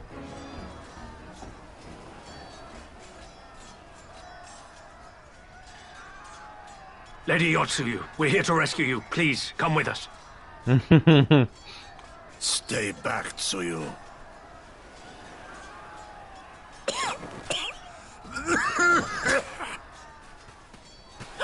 Are you all right? Is he all right? Gosetsu! Yeah, it's the fact that they gave him a blade. It's amazing. Damn it, we took They too trust long. him. Change of plan. Eliminate hostiles. All forces, attack! Here we go.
Ah, shit.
There we go.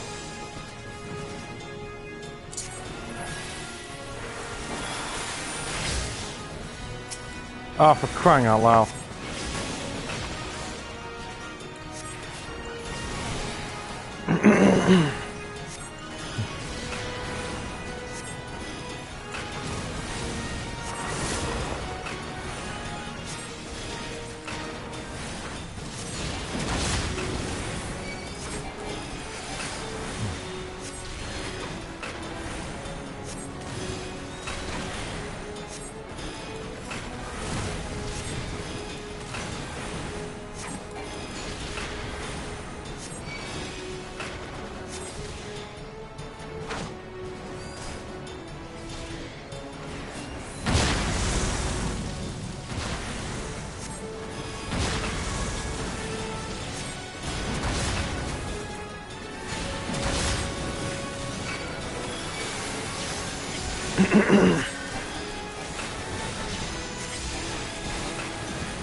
Well, it's pretty straightforward when it comes to its damage dealing. The art of my forebears.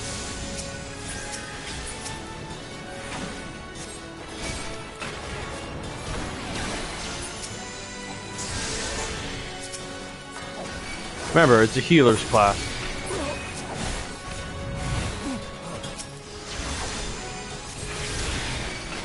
Jesus Christ.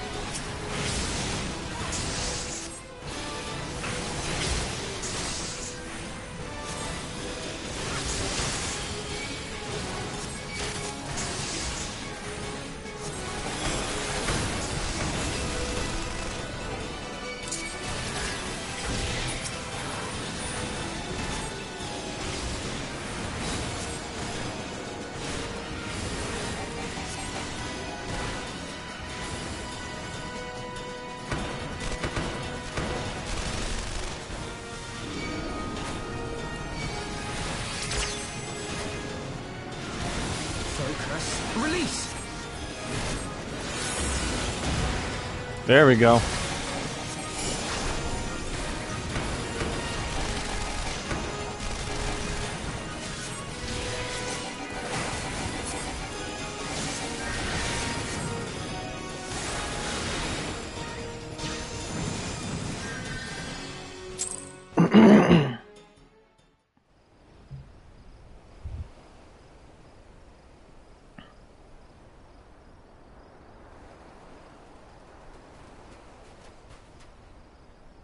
Gosetsu, thank the heavens. Yugiri, my friends, the Kami were kind to guide your steps this way.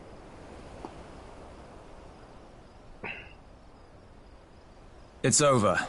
The Imperials are retreating. I suppose we have you to thank for that. But they would never have come here were it not for her. I had a bad feeling the moment your samurai friend arrived with that woman in tow. Do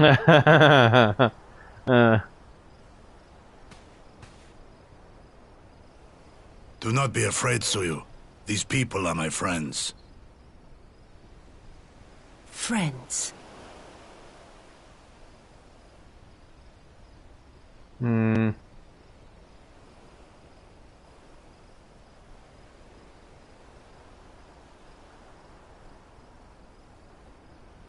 Forgive me, but at the risk of souring the mood, I believe you owe us an explanation. You may start by telling us what happened at Doma Castle. Of course. I'll not begrudge you that. As you know, we were trapped inside the keep when it collapsed. But even as the roof crumbled above us, so too did the floor below. We were swept out into the One River, where we would surely have drowned had a stout wooden door not chanced to float by, offering us a raft of sorts.